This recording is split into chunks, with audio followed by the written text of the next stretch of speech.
It's the cold hard truth.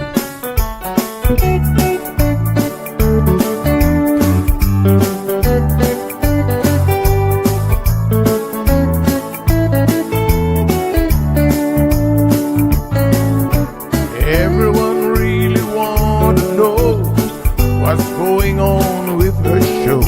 Just get on the air and you will know it's Sandra. The queen of the mile road is here, helping people from everywhere. Get on the phone and you will hear Sandra. Now she will tell you how it goes, but don't you ever step on her toes, 'cause you will hear the cold hard truth from Sandra. They say she's the hero in town, helping people from all around.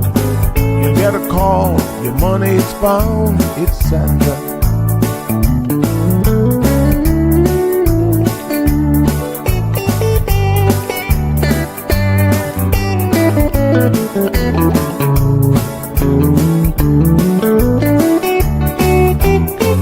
Some will call her late at night just to say that there is a fight, and she will not just leave it alone. She'll get up and call on the phone, and when politics starts on her show, everyone really wants to know the way the things will really go with Sandra. Some will start to criticize, get on the show and tell pure lies, but someday we'll realize it's Sandra. And when they start to argue again, she'll pull the heads to the wind, and soon you will be a friend of Sandra. 'Cause every day everyone wants to hear from Sandra. Every day everyone wanna hear from Sandra. 'Cause every day everyone got to hear from Sandra. 'Cause every day everyone got to hear from Sandra.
The Economics and Statistics Office, ESO, is currently conducting the annual business surveys until June 12. The surveys collect information to answer questions like, how did the economy perform in 2025? In 2025, how much did foreign companies invest in the Cayman Islands? The surveys include all relevant entities that produce goods and services in the Cayman Islands. The surveys are confidential under the Statistics Act and are exempt from the Freedom of Information Act. Your response matters. Do your part. Fill out and return your survey forms to the ESO. Remember, better data, better decisions, better business. For assistance in filling out the forms or for more information, visit eso.ky or call 244-4676 or 244-4600.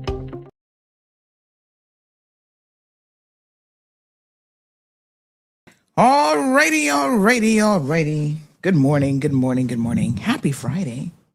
It is Friday, April the 24th. Hope you guys are doing well. Wagwan. Yes, sirree. It is a beautiful Friday morning. I don't even need to give you the weather report.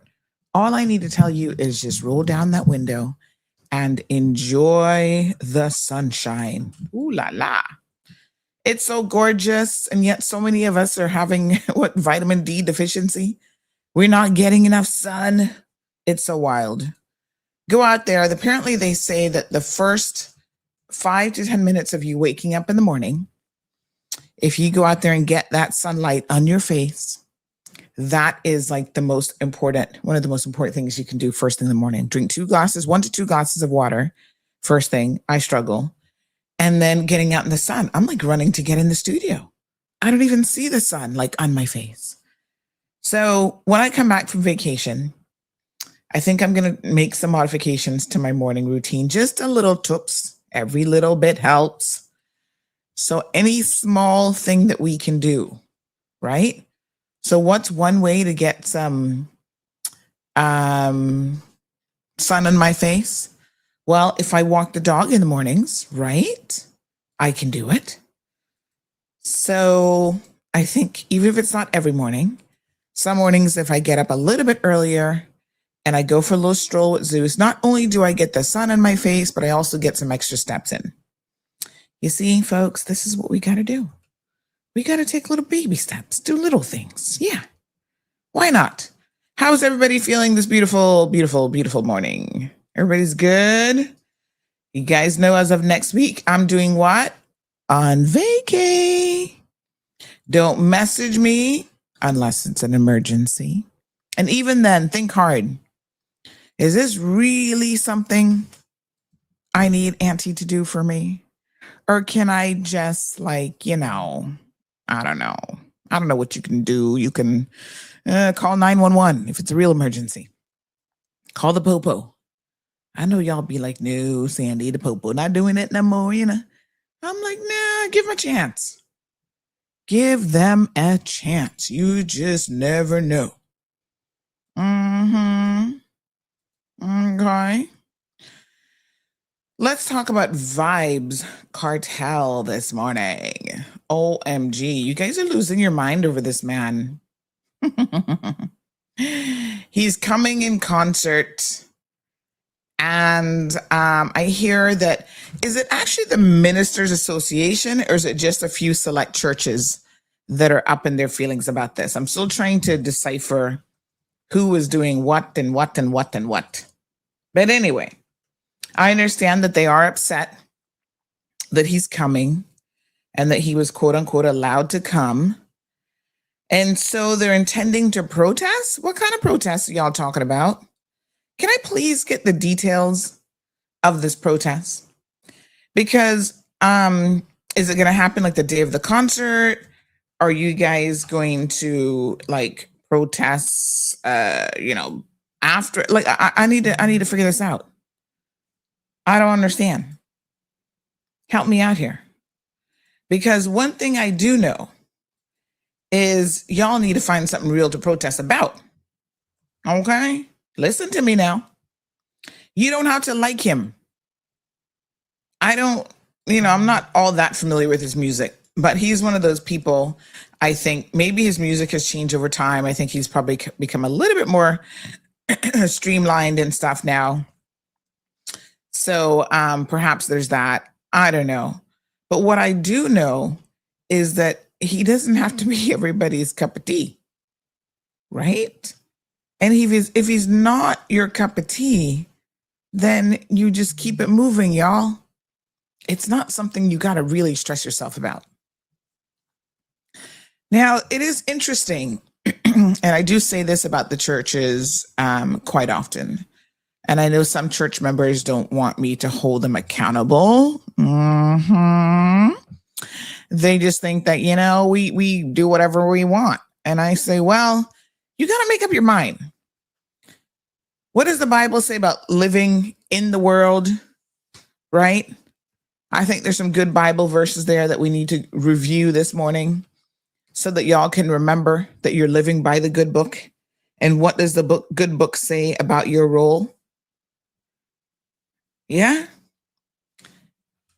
It seems to me, now I want y'all to work with me on this here, but it seems to me like they pick and choose what they want to be upset about.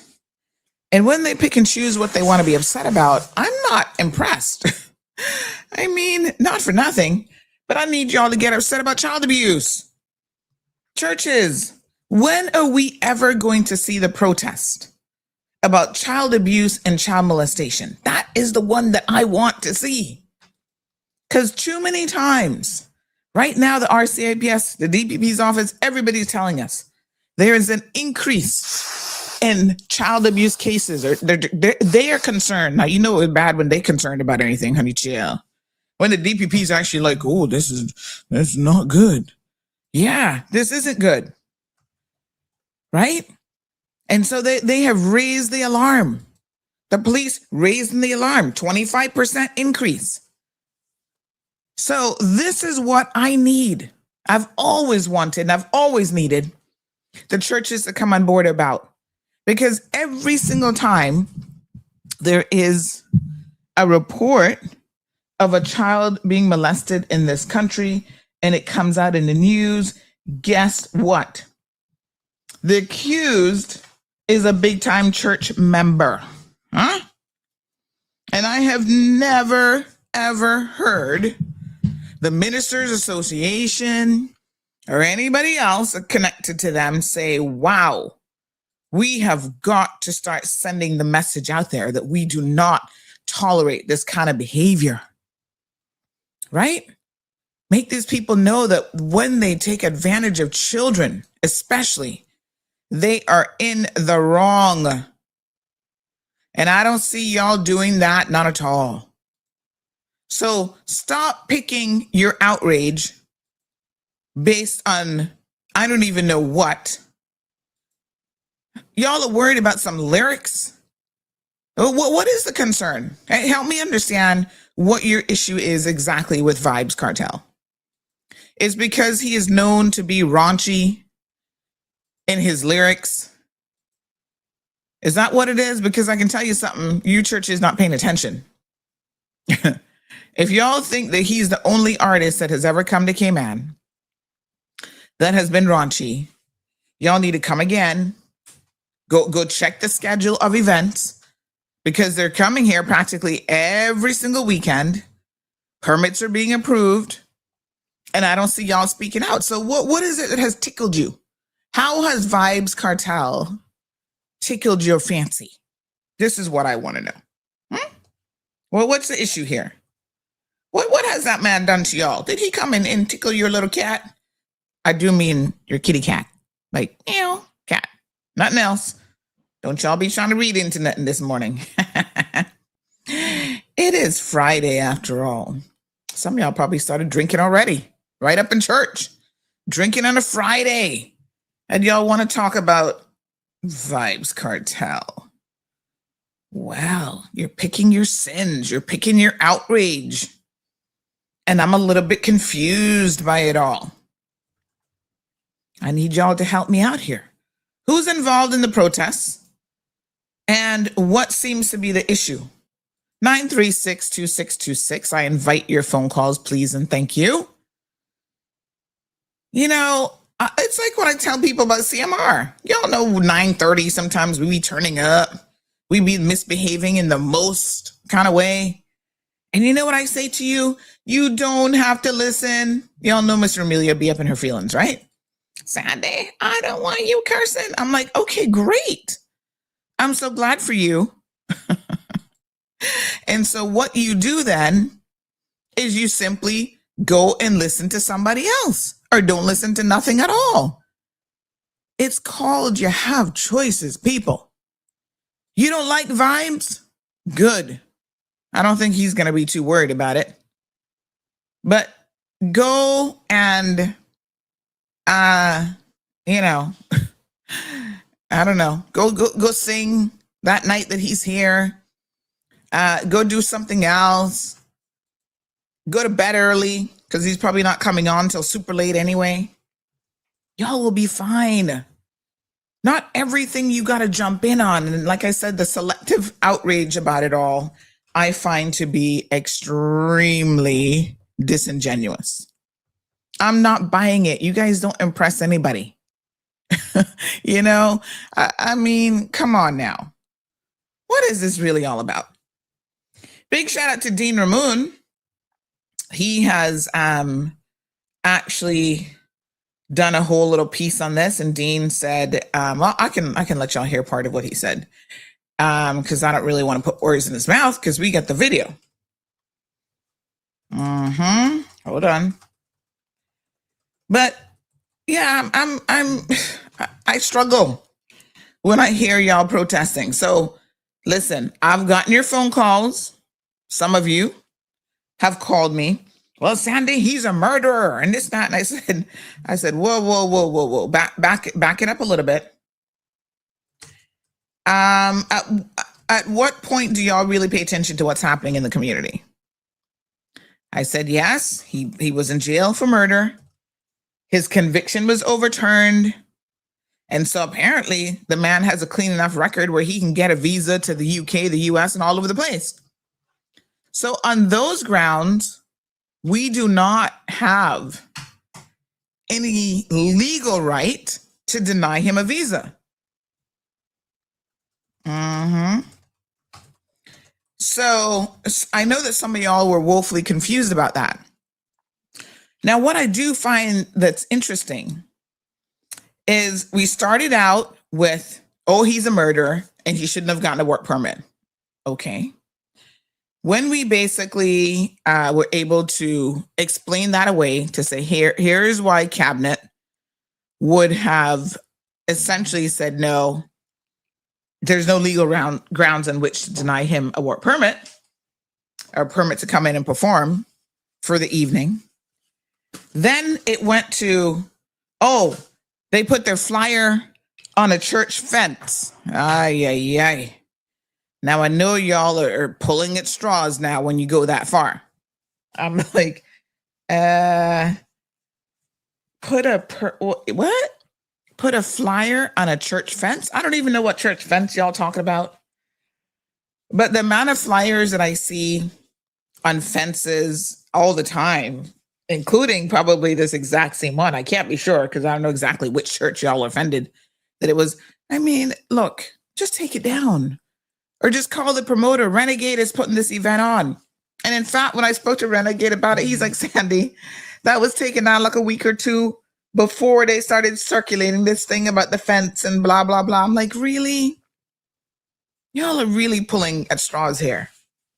But you know, this is what happens when we get in our feelings and we can't find the real reason why we're up in our feelings, right? We start to just make stuff up. It was on the fence. It was curled over. It's like, come on, folks. Tell me, why? Why? What has Vybz done to you all? Has he? I think he stopped bleaching, by the way. Like, I can't even be upset about him because I don't even think he's bleaching anymore. You know? But y'all, it's something's not right here. If you don't like the man, you simply don't go. There he is. Yes or no? let's do a poll question this morning. Let me try this poll thing in the show again. I'm not sure how well this works, but anyway. Poll question. Let's do a new poll here. Let me see. Should the churches, I'm going to ask y'all because y'all church folks, should the churches, plural, protest the Vybz Kartel show? Is that the question we should be asking? I think that's good enough. Okay. Yes. No. We can keep it simple. All right. There it is. Where is it? Should be on the screen somewhere. Oh, yes. There we go. Let's put it there at the bottom. Should the churches protest the Vybz Kartel show? What do y'all think? I'll put it in WhatsApp channel as well. I just really not understanding the why even. And I struggle if I don't understand why something is happening. Then, because like I said, it's really, really illogical from the perspective that there's so many other artists here on a regular basis who probably, quite frankly, might be doing even more than him. And I don't see any protests in relation to that. And so then I have to ask the question, why? Why is that the case? What's so special about this particular artist that has you aggrieved in your feelings? Right? Did he, in terms of that trial, listen, the courts found what they found. I'm not getting in the business of Jamaican crime. Lots of people still feel like he has a lot of things to answer to in terms of that. But at the end of the day, you all will fully know you believe in a God and nobody goes unpunished in the end. So, it is what it is. Like I said, don't give him your money. If you feel a way about it, then simply don't support him. I bet you that venue is going to be packed. What y'all think? I'm betting. If I was a betting person, then the church is going to tell me, don't you be betting? I don't really bet, but that's fine. I shouldn't say I don't really bet because I bought a lotto ticket the other day. I buy the occasional lottery ticket. All right, let me look at some of your comments here, good folks. Let me see what go on. Hold on, I'm going to send out the poll here in just a second as well. All right, so we're doing a poll on the screen. Vote yes or no. Just type yes or no in the comment section. And then I'm going to put one up on, because I know most of you are here on WhatsApp.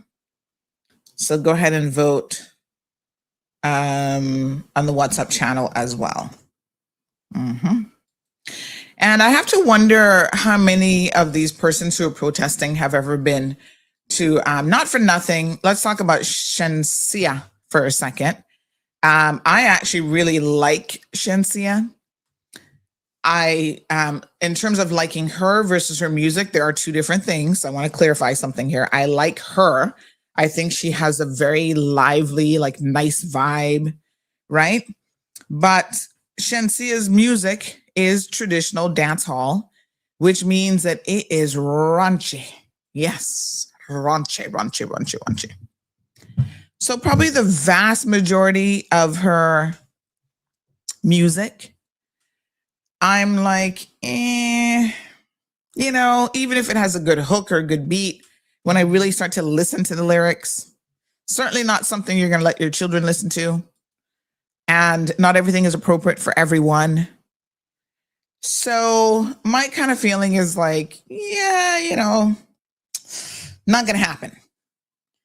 But there are other songs of hers that she has toned down a little bit that I must tell you, I really, really enjoy. I be having hit and run and, don't think about the lyrics too much.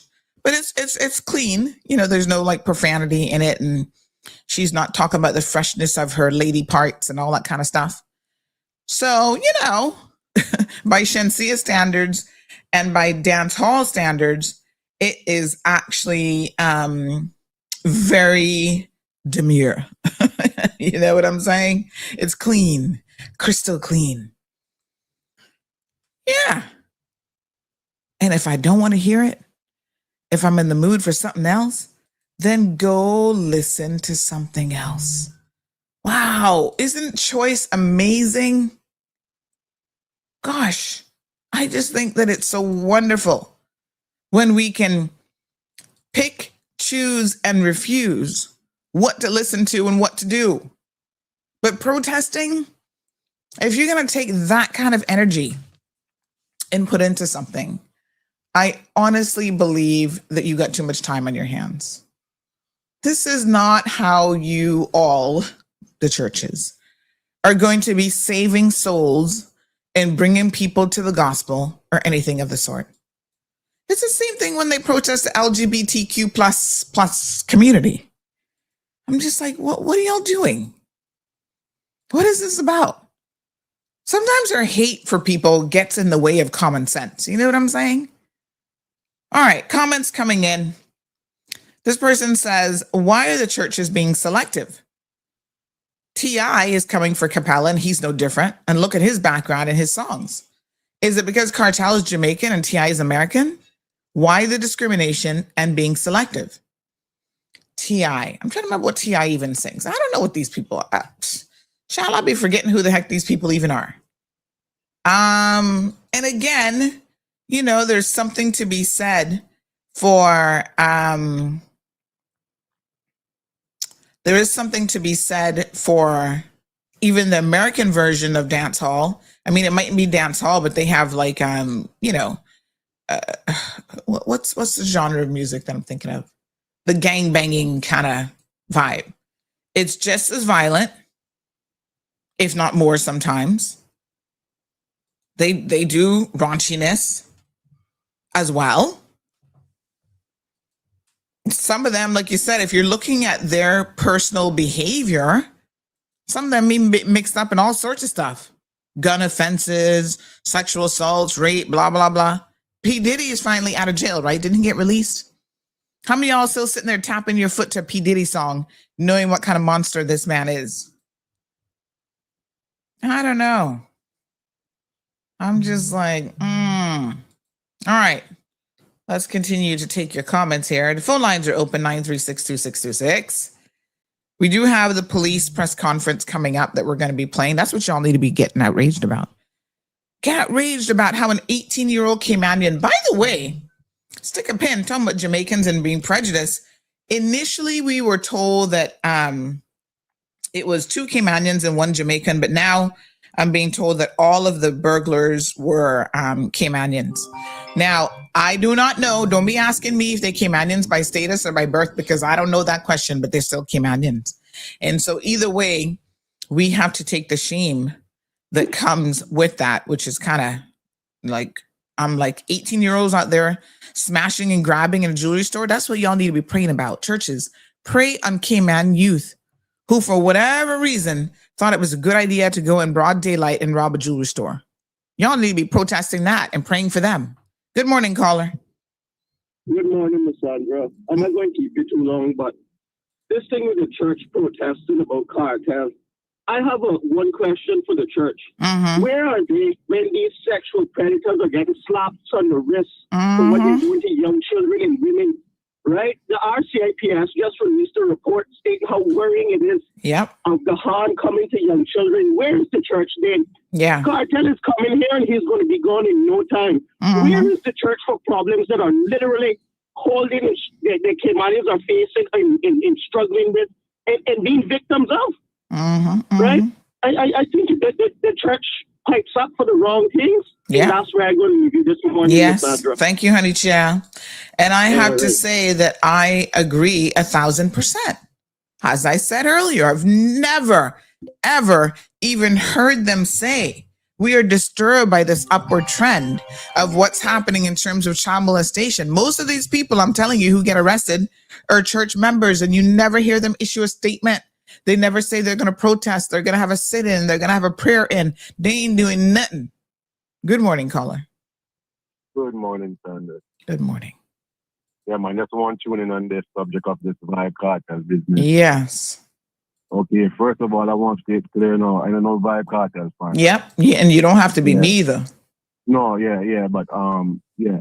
And what the church is doing is kind of hypocritical to a point.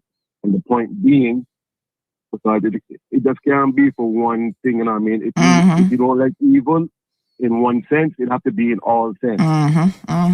You can't pick and choose, but with the Vibe Cartel thing now, he had a public case. Yes. Yeah, with a murder charge where it was proven that he did take part in the murder of this guy Clive Lillard, whatever his name is. Yeah. Yeah. 13 years after appeal, 13 years later, he gets out on a technicality.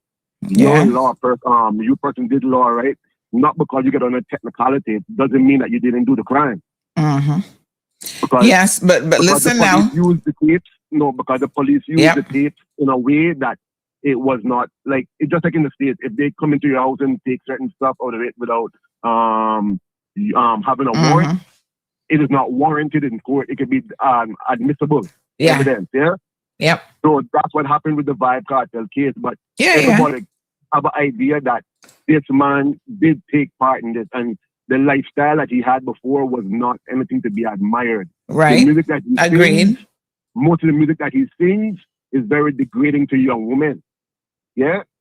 But at the same time, I have seen worse come here. I have seen worse criminals than him come here, even in our police force. So if we can cry for one wolf, we can cry for all the wolves. That's my belief. You know what I mean? So what the church is doing, they can find better things to do. Yeah, they can find way better things to do. So the protest on this matter don't really make sense. But we can start from somewhere when it comes to pride and them kind of thing. But this is the way we can start though. It don't make sense we started here. Because as you know, if you are in court and you get arraigned or you get dismissed off a charge, there's no charge against you. So how can the public judge the man after? Right.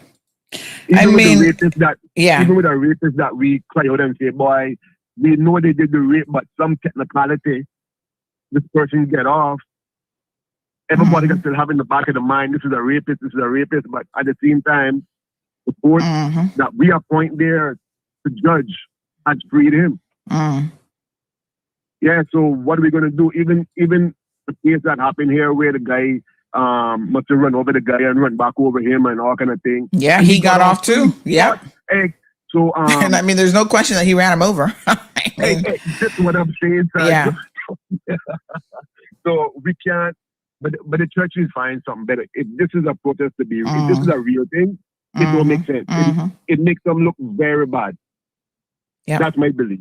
Yeah, I agree. Right. Thank you so much. Okay. So 9362626. I mean, I would love for whoever's started this idea about a protest and whoever is supporting the protest, you call in too. Let's hear from you. You know, we want to understand exactly what your thought process is. Because maybe there's something here that we're missing. Here's a few more comments. Good morning. Tell the church people to stick to church and Bible studies.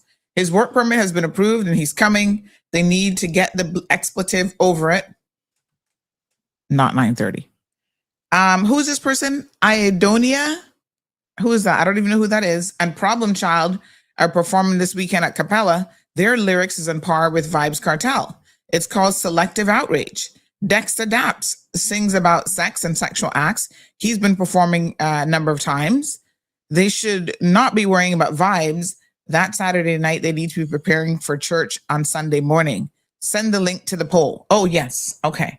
Oh, that Dexter Daps guy, isn't he the one who, I'm trying to remember now. Correct me if I'm wrong, because I can be wrong on these performers because I don't be knowing who the heck some of them are.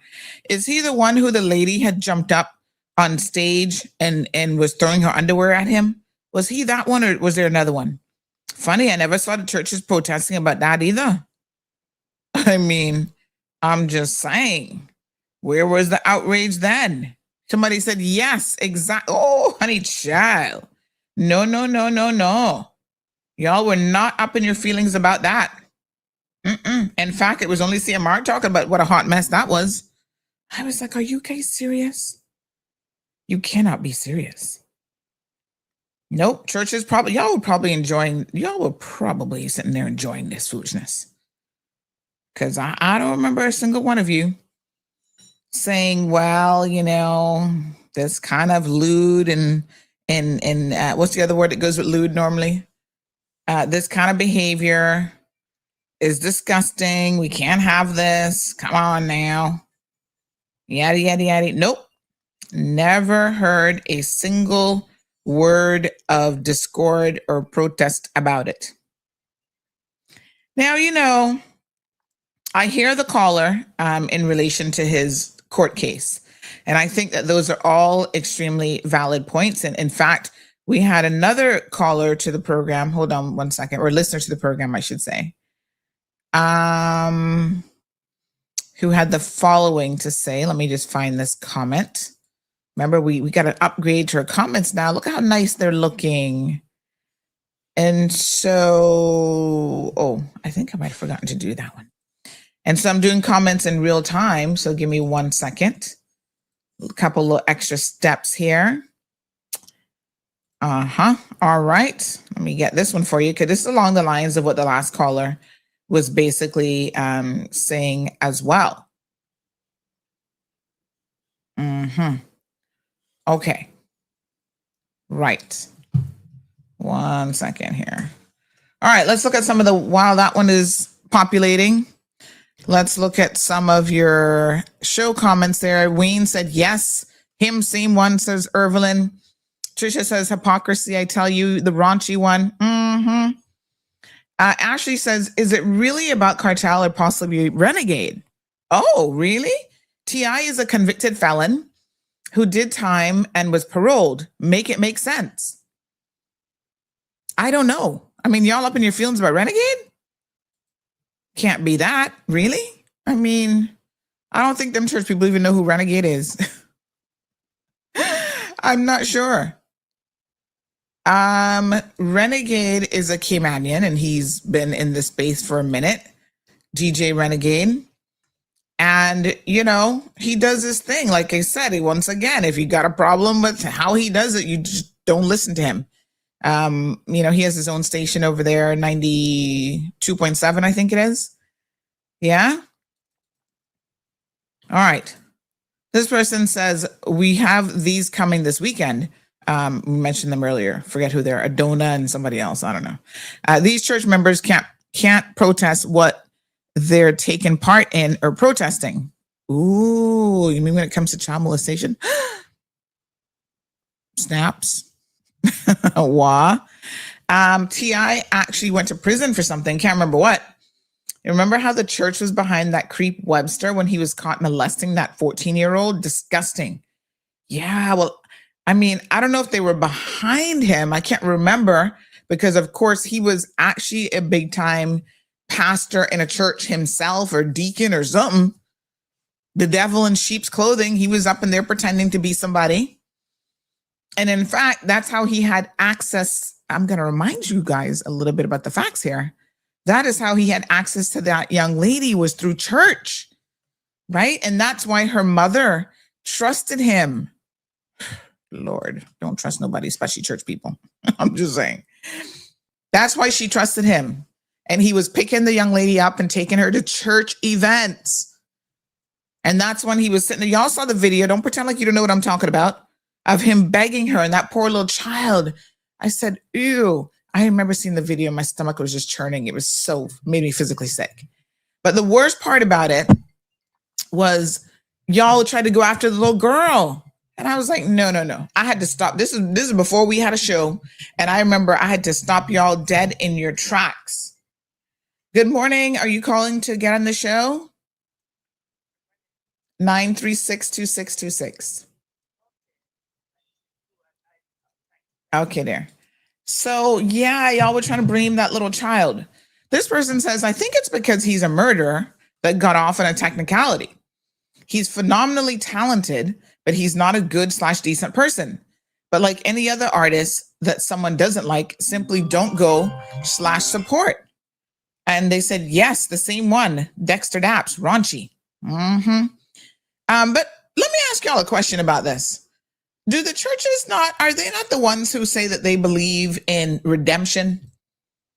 Are they not the ones who are preaching that you could commit any sin, you could do anything? Because Lord knows some of them, they're in that category, right? Where they were doing the most back in the day. So if you can be forgiven for your sins, can we not say that Kartel should be forgiven for his? Now, maybe you didn't murder anybody, but some of y'all were doing a lot. I don't know. How does this redemption thing work? Or is that selective as well? Do we only forgive people, once again, that we like? Or do only certain people get the grace of God and other people don't? I mean, like I said, I'm not a Kartel fan, so I don't really follow his life story that much, but I think that maybe he has turned a leaf a little bit. Like I said, he stopped bleaching. There's something to be said for that. That's a positive. He's got some English girl on his arm now. Sometimes I see some of their little TikTok things. What's that one song that he has out now about him and Shensia was like playing around with it and stuff? Something about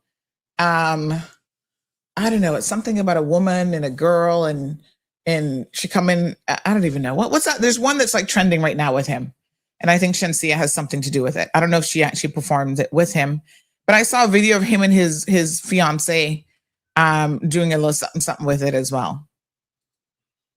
Y'all have to remind me, honey child, because like I said, I'm not really that deep into it, So I can't remember none of the songs. Panic? No, I don't know if that's it. Is he actually married to this woman, Sadim? Paul says, I wonder if his wife Sadim is coming. They are lovebirds. Good morning, caller. Good morning. Good morning. Good morning. Mm-hmm. Good to hear your voice again. Yes. Good morning. To the show. Mm-hmm. And before I even said anything, I just want God to really look down on some of us, because it is written. I'm going to deal with just the Bible. It is written in the Bible. He's going to come and pick the church out of the church. It means the church is the art of men. Not everybody that goes to church going to enter. Not everybody said, Lord, Lord, will enter. We have to be careful in what we as people of God and church people, because to me, it's different. It's a lot of differentiates in there. When I heard about it just now, about the protesting of Kartel, I was a dancehall fan. I used to be out there. Yeah. I am going to tell you that because God called me out of the dance, I never get saved in the church. Sharon Reynolds, who remember Sharon Reynolds? Sure, Reynolds. Yep, never been there, but certainly have heard of it. Yeah, that's where I really get uncuffed from. When Firebug was playing the gospel song, and I said it the other day when I was ministering to somebody, and I said, listen to me. A lot of us are only there to point finger and to hold people of their past. But until they can let go, seek God's face, because a lot of them that sitting there need to repent, need to serve God, go back to the old landmark. One, because when you're looking at some of us, yeah, who pointing finger and trying to hold back person and take a piece of person's past. Let me tell you something. Vybz Kartel is no worse than anybody else. Especially some of them from the body of Christ.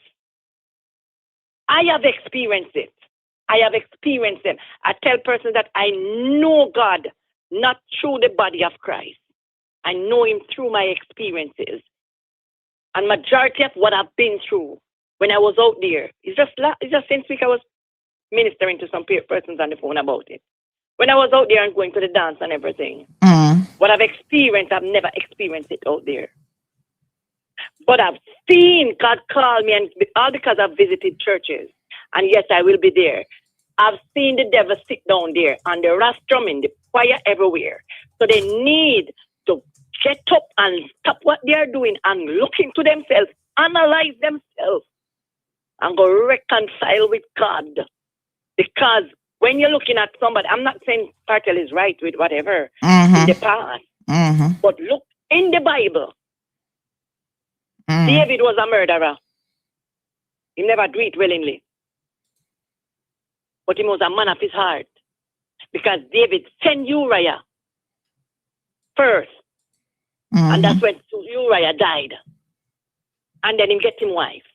That child born, that child never lived that.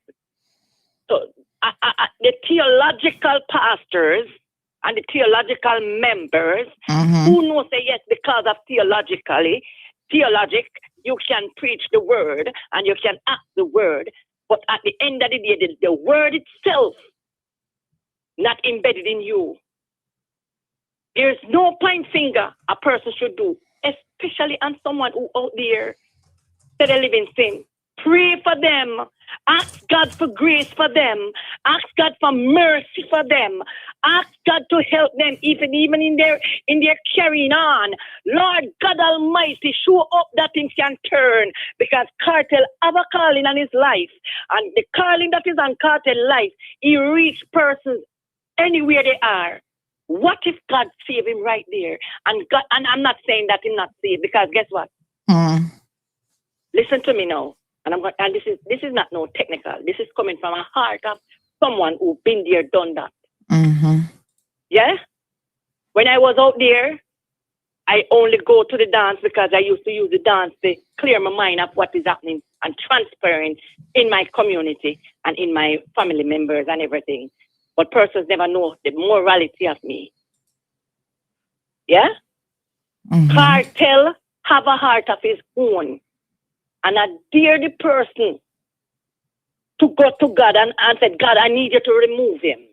Because God have a purpose in him. So he have to go through his journey in order for God to get him to where he want him. Some of us journey is not pretty. So when we're going to stay there and say we're going to point a finger and ask God, but listen, 3/4 way happened to me from Cayman Island is out of the body of Christ. Yes. Okay.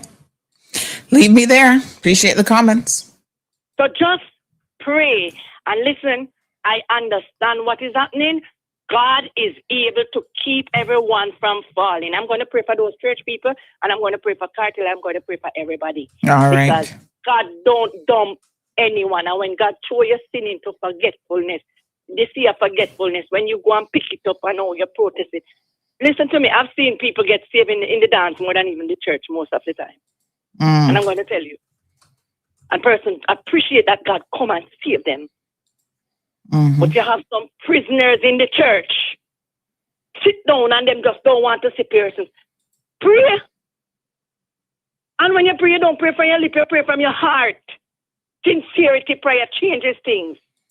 That's what I'm going to leave you with. Thank you, my dear. All right. Appreciate it. Andrew says sexual predators are here and all over the world. Music and lyrics influence many youth and people. Degradation of women, vulgarity, and public display of sexual acts. When alcohol and certain music are mixed, some people get carried away. Cayman Islands has been known to be a Christian society forever since. We cannot serve two masters, just saying. I neither agree or disagree. Remember when certain movies were banned from cinema years ago? Let me tell you what I think about this, Andrew. I mean, you're on the fence, but I think you pick a side. You pick a side. Pick a side. Don't be in the middle. Pick a side, for God's sake. Yes, I understand your comments, but I'm still trying to find this video. The day I find it, y'all are going to fall into a hole about the level of vulgarity that was in music in the 20s and 30s. There has always been, I suspect, that genre of music, right? And I mean, they were, when I tell you raunchy, yeah, but and that's always existed. But you have always had a choice, so you can pick and decide, right? If you like Christian gospel, you can listen to that. Okay? Young children should not be listening, or teenagers. We saw this already when, I can't remember what artists we were allowing to go into our schools. How come the churches didn't protest that? Remember when he did a school tour or something? And them kids, and then when we went and listened to the lyrics, it was like, oh my God, this is what your children, this is how they know this guy and what? Right? Nobody protested that. The churches didn't even say nothing about it. This is a selective outrage that I have a problem with. If this is going to be your stance, then take your stance and hold to it. But don't just come and pop up talking foolishness about Kartel when you've never said anything about anybody else. Right? So I think that it's an egg versus chicken question, Andrew. Did the chicken come before the horse? Like, have we lost our moral compass that, the music follows, or is it the other way around?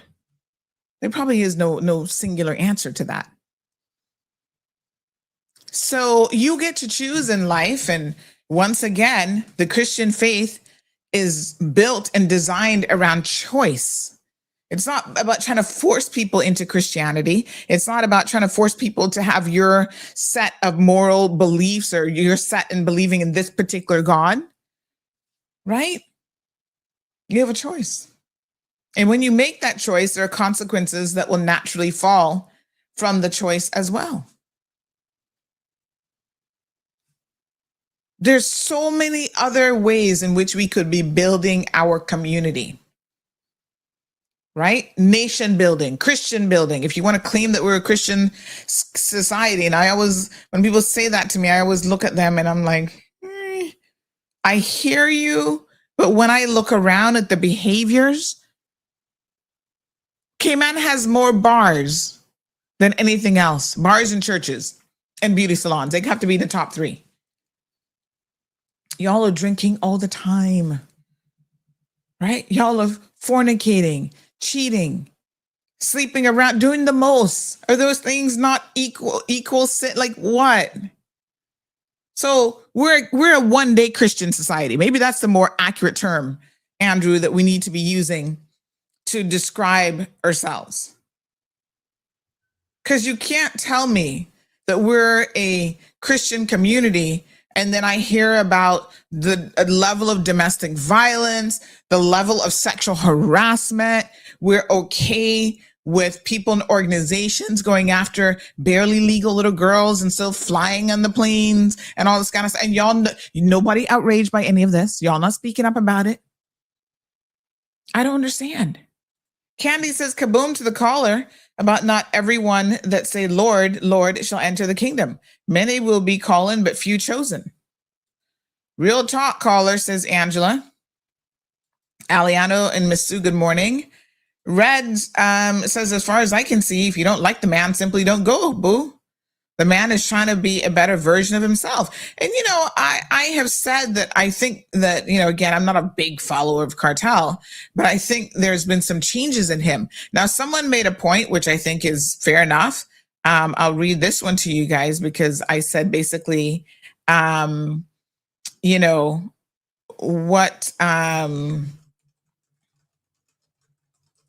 hold on one second.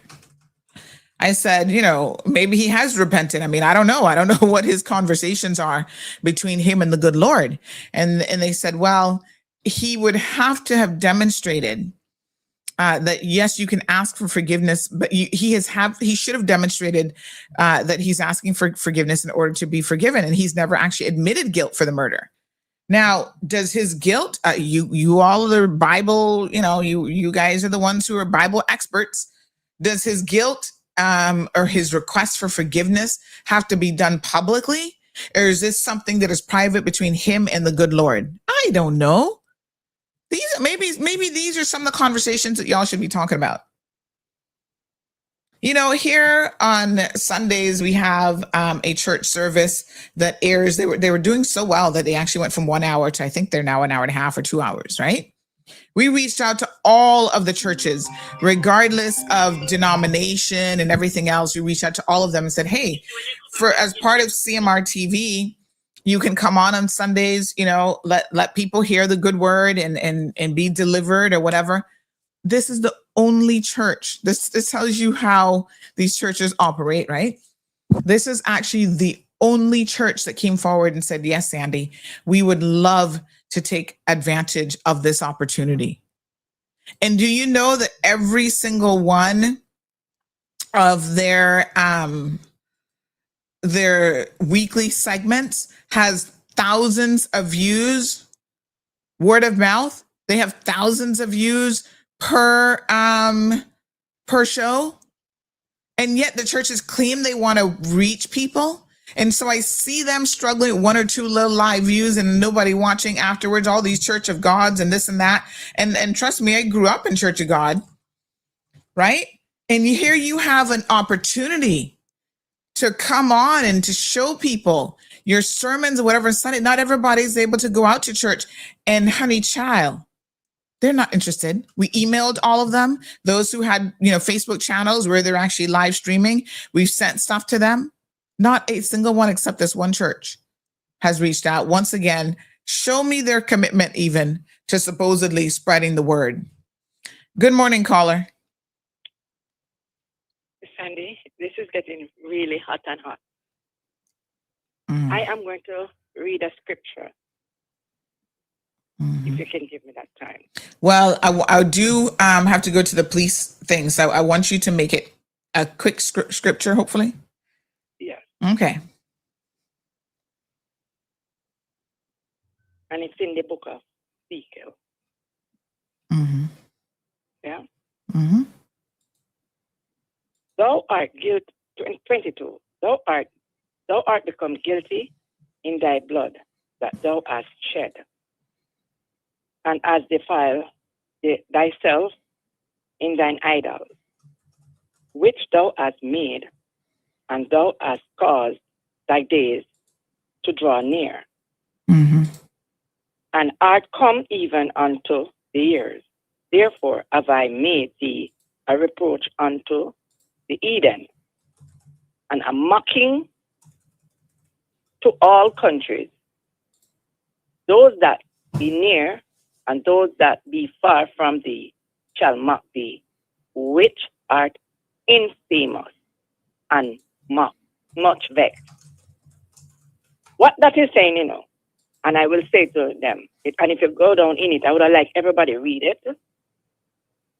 It's telling you about the persons in the church, not telling you about the persons out of the church.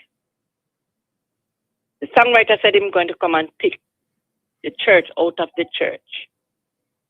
I believe, and I'm going to say it, so I'm not going to say I believe. Yes. What is happening here, the heart of man are desperately wicked in the last days. It not says only out in the world or in the church. It is among everybody. Bringing Kartel here, it's going to be a big show. Not many people want to see persons survive, succeed. And I'm just that type of person who's just going to hit the nail on the head. When they are bringing in concerts and bringing in everything, crusade everything, are they scrutinizing and try to find out who they are bringing in here? You have some church persons married to even murderers. Yeah, let me, I'm going to take this other call because I know you called in earlier, so let me just grab this call. So I'm just, I appreciate it. Call, but I just want to tell them that. Just pray. You come to call sinners unto repentance. You don't come to call sinners to reproach them. How are you going to reach souls if you are there doing all of this? All right. And yet the muck is there inside of your body. Thank you. Later. Okay, sorry, the other caller got lost there. Jasara says, shout out to Renegade for donating $5,000 of his pre-sale tickets to YCMA. Wow. Thank you, Jasara, for telling us about that. Morning caller, welcome to the program. Good morning, Sandra. Morning. How are you? Not bad. How you doing? Oh, I'm late to class. Yeah. But you can still, but back in my day, if you were late to class, you went to the teacher, you gave your apology, and you were still marked present, but it was color ink. I'm very serious. And I'm sure some of the listeners might remember that too. Anyway. Yes. Sandra, you know, I didn't realize you were going to be talking about this morning. Mm-hmm. It just start off by saying, I am not a one-day Christian. Mm-hmm. Okay? I don't profess to be a saint, Mm-hmm. but there's certain things, certain standards that I live by. Mm-hmm. I saw the post yesterday. I don't know who put it up. I don't really care who put the post up. Mm-hmm. And it said about something about Jesus coming to a Vybz Kartel concert. And I'm thinking, Jesus was coming? It was a question. Oh, okay. This might not be the exact wording, but something to the effect, like, would Jesus come to the Vybz Kartel concert or something okay. Well, mm-hmm. I can't remember. I saw it. And I have to tell you, I'm sorry. I'm sorry. Got a little bad throat here, but anyway, bear with me. I'm sorry. The minute that I saw that, I was kind of offended. Mm-hmm. If people want to think, those who know Christianity, I'm not saying you have to know your whole Bible, but when you were taught up, you know, to respect God, respect His Son, and so on, you don't mix Jesus and God up in certain things. Okay? Remember, even what's his name? Caesar. Even Caesar respected that. He said, render unto Caesar what is Caesar and unto God what is God. There is a separation everywhere. Yes. So I ask people, please don't rub up and water up Jesus in these things. Yeah. Now let me get to Vybz Kartel, because I understand that there is some petition or protest going on. Well, this was the question in the poll question that we had up, is whether or not the churches should, so this is what kicked off the conversation, whether or not the churches should be protesting the Vybz Kartel show. And so far, the majority of people are saying no, they should not be. Well, I don't see why the churches have to do it. That's a job for immigration to do, because I don't know what the criteria is now to bring someone in here under the, and I say quotations of the title of a musician. Because I remember when you wanted to bring entertainers down, you know, there was a checklist that they gave you, and you had to satisfy them. Like, for example, you had to submit VHS, then I imagine it went to DVD, showing them in concert, what kind of music they played, how they behaved on stage, that sort of thing. We don't need anybody else coming here, influencing our young minds, and even those bigger ones that never matured. We got enough of that going on here.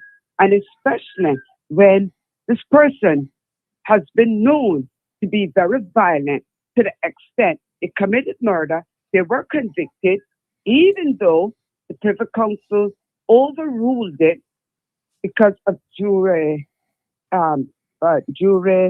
misbehavior, whatever the word is. That doesn't mean you didn't do it. Yeah, we just said he got off on a technicality, but because he got off on a technicality, and basically it had the effect of wiping his conviction, this man now has the ability to go into the UK, the US, and anywhere else and get a visa. So my understanding is when Cabinet had to consider his application, they were like, the man has a visa in other countries, so on what grounds would they be denying it? No, I'm sorry. Let me finish. Like I said, just based on their performances immigration could refuse that work permit for them to come in here. Okay? There are certain people who cannot come in here, and they didn't even go to court and get convicted of anything. And if we can go with that, then I can bring in somebody else who also has a conviction, but I'd much prefer listen to his music any day. And he was flat out refused. And I would dare say, the only reason he went to jail is because he was a downtown boy, set up by uptown boys. Okay? But he never got to come in here because he has a certain conviction on him. Mm-hmm. Kartel would have the same thing if it wasn't for that juror. So let us not get our marbles crossed in our head here now. It's not like the charges were dropped against him for lack of evidence. And I'm not even just talking about this charge. I mean, has anyone really listened to his music? Listen to the words that's not singing? Listen to the words that's coming out there? We don't need any more of that here. It's most unfortunate. Too much of it has come here, and now we're getting it homegrown. So, I mean, I don't know if the permit has been granted or not. But long time. It was granted a long time ago. Okay. So, you know what I said? Shame on whoever did it. That's all I have to say. All right. It was cabinet. So I know you're part of the party with Minister Miles. Call Minister Miles and ask we him. are all part of our government. I don't have to call anybody to say that to them. Immigration has a job to do. No, cabinet approved it. That's what I'm telling you. That's what I'm saying. Why did something like that? Let me not forget to say this. I do understand he is now fighting Graves' disease. In that fair, I hope for him and wish for him the very best. You know, that's, I imagine it's an autoimmune disease. I imagine that's not very pleasant. So, you know, that aside, okay. I wish him the very best. Thank you very much. Let me get back to the getting away from this one. The cabinet thing. Immigration should have done their job. Why did this need to go to cabinet? This is not a matter for cabinet. I mean, who is the person wanting to bring in here that they could go above immigration to get this matter into cabinet? I'm sorry. This has never been done before here. Even the roosters agree with me. Anyway, have a great day. Yes, cabinet approved it. And I don't know why it went to cabinet as opposed to immigration, but cabinet approved it. Morning caller, welcome to the program. And we do have to get to this RCIPS video. I do want you guys to hear that. Hello. Okay. Thanks very much, Sandra. I'll be very brief because I think you have covered most of the things that I was going to say regarding this gentleman, Vybz Kartel. It's a pity that I have to comment on somebody who I only got to hear about through the court case, but I think the issue is an important one. I think you've already covered these issues about redemption.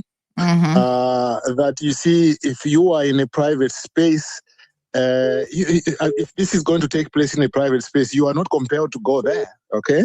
And there's also a lot of hypocrisy, I know that. And a lot of people have cited the Bible before I get to the legal issue. They've cited the Bible. But you see, the Bible also, you remember the story about how Jesus Christ found these people who said this woman is an adulterer. And then Jesus Christ says that, well, any of you who has not sinned, throw the first stone. Yeah. I think the people who want to talk about the Bible, they should talk about all the verses of the Bible and not just some of them. But let me talk about the legal part of it. You see, the Cayman Islands is right now still under the UK, and the UK is still under the European Convention on Human Rights, and there are certain rights to speech which exist under that convention. Just like in the US, there is freedom of expression.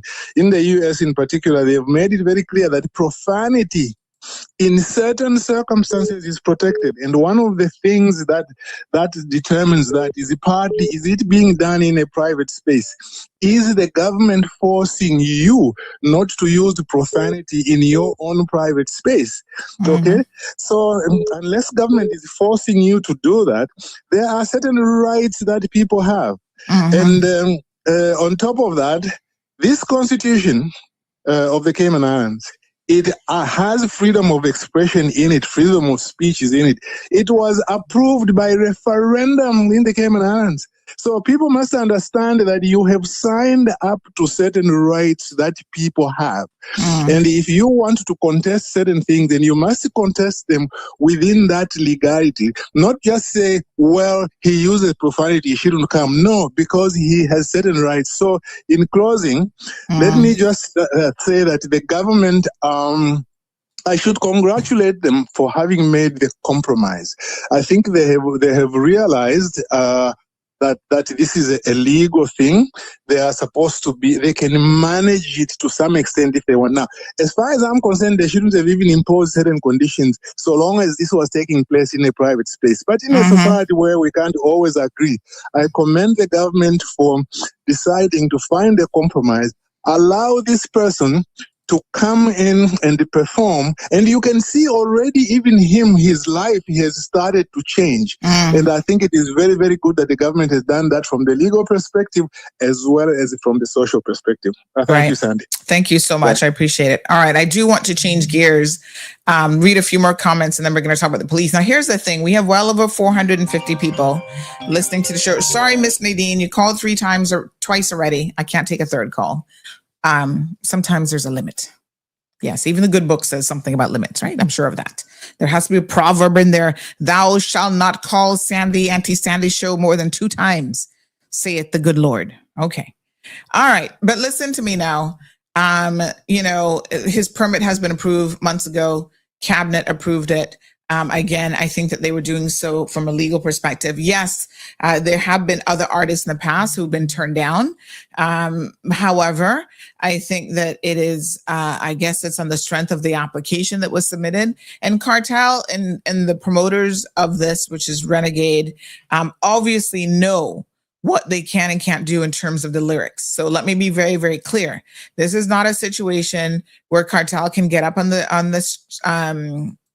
the stage and do his raunchiest of raunchy shows. He can't do that. But even this, you guys were telling me the name of this video or this music collab with Shensia is called Panic.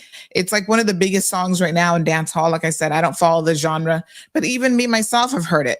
And I know that it's trending. I'm going to play a little clip of it, not enough, hopefully, to get us banned. And I don't think there's any profanity in it. I was listening hard and I couldn't hear any. Although, as Johan said, I could probably do a little patois class or Jamaican culture class or something like that. Low key, I'm really only concerned about Cayman culture. But here we go. Outside and inside when I saw you at the party and I had to say hi. Skin bright, and me are your type. I want sun shine, yeah, the hottest thing we're outside. You are the cutest, I feel the boss. Love you from the start, no I broke your heart. Wine bubble bath, cause you're pretty and you're smart. Anyway you roll up, this a vibe start when you open it like a Red Sea, I get parked. Stop it and take it anywhere the car park. You are the Oh Lord, have mercy. Let me stop. It's too early in the morning. I mean, I like the song. Now, if you're going to go deep into the lyrics, hello, it's a nice vibe. The whole little skin bright thing. We all know about that. It's a good song. Hopefully, I wish Sensia was here with him. That'd be cool. She was here the other day and I missed her. But anyway, it's a nice little vibe. It's a nice song. If this comes on the radio, I'm not going to be mad about it. I'm not going to change the channel. I'm going to be sitting there doing a little, not quite in them batty rider shorts, but y'all get the point. Yeah? If you don't like it, don't listen. Simple, simple, simple. There's going to be no 9:30 segment because I got to get out of here today. I'm not completely finished packing and I'm going on vacation.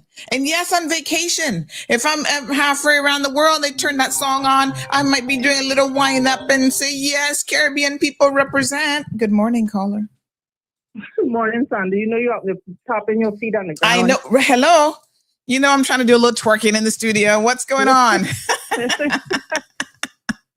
Happy Friday. I saw this protest, some crap had posted about banning it. Listen, no way, shape, or form. I'm not even going to the concert because I can't. Mm-hmm. You just had back surgery, child. You can't be twerking. not only that, I had my hip, so I can't do the crowd thing yet, anyway. But I'm that's just not kidding. what I was calling for. What I'm calling for is the hypocrisy. The hypocrite. Yes. Oh my God. All of a sudden now everybody's a Christian.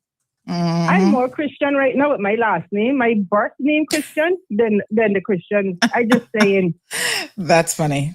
Tell me now, what hurt this man to do by coming here than actually bringing all to me what I've seen him done just by watching him on social media, filling every arena that he'd been to. That means bringing in filling our hotels, our Airbnbs, etc. And I'm obviously local businesses, all businesses will be making money one way or another. But where were the churches? I don't see nobody say anything about that trial or that case yesterday with the guy that I'm getting so frustrated with this. With the 8-year-old. Well, he hasn't gone to trial yet. Yeah, he hasn't gone to trial. But they never speaks out about it, so I don't think they're gonna speak out this time. No, I'm just saying though. We think we got so much of that kind of stuff going on here. And what about all the other, I don't know, so-called artists that I see come bringing in here and talking about women privates and blah, blah, blah up on the stage and Hollywood is screaming and that. I know about the protest. So what happened? Why is Vybz Kartel any different from anybody else? Boy. I understand all of the other crap behind it, but I'm just saying, all of a sudden, like you said, you reached out to all the churches to come on and do their programs and none of them besides the one that's on there now. And let me clarify, someone said to clarify, was it just Sunday churches? No, all of them 7-day Adventists. Even what's the other religion called again that y'all be getting up in arms about too? Y'all up in your feelings about that one? Muslims. Even to them, I'm like, you guys want to come and have a show and explain, talk to us about what you guys are doing and have us understand. Everybody got an invite. Yeah, man. But Vybz Kartel is Satan, I guess, to them. But that should be more reason for them to come out to come in and preach something. But no, they don't. They all of a sudden, Vybz Kartel come in, and it's like, anyway, I don't know what else to say about that. But what getting to me is all of these, all of a sudden, Christians. Everybody Christian now, and then tomorrow, they're right back to, I just say.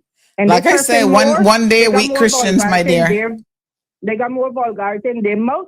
And then Sunday come, they sit nothing front row in the church. I know.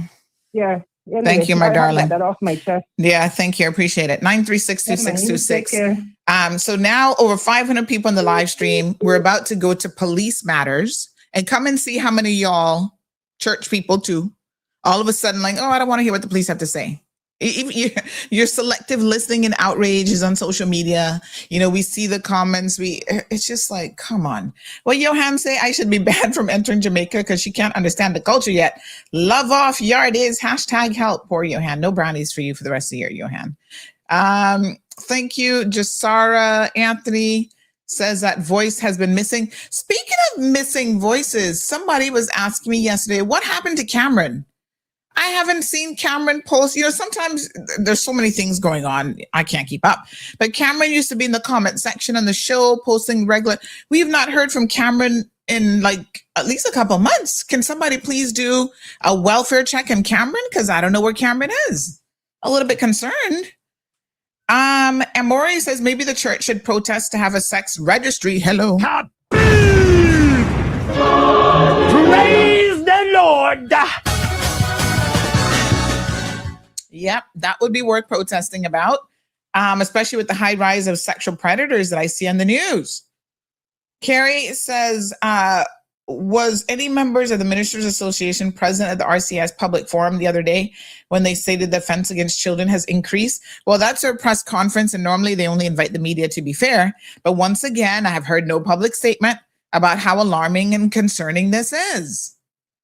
Oh my gosh. Trisha says hypocrisy is real. It is real and alive and breathing. Trust and believe. Okay.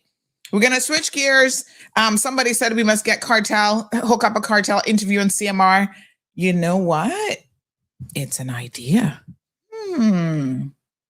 Kartel, come on, true. to the cold hard truth, honey child. Now I'm gonna go and keep listening to this song here, Panic, while you guys listen to this, because I already heard the police press conference, but I don't want y'all to go anywhere. I want to see. Let me do the math. Hold on one second. Now, where's my little calculator? I got to add a couple different numbers together. Okay. We have a total of, let me see here now. 448 people went down, just a snippet there, listening to the live stream. If you log off, if any of you log off, when I start this police press conference where they're going to be talking about the increase in sexual abuses and offenses against children, I know exactly where your priorities are.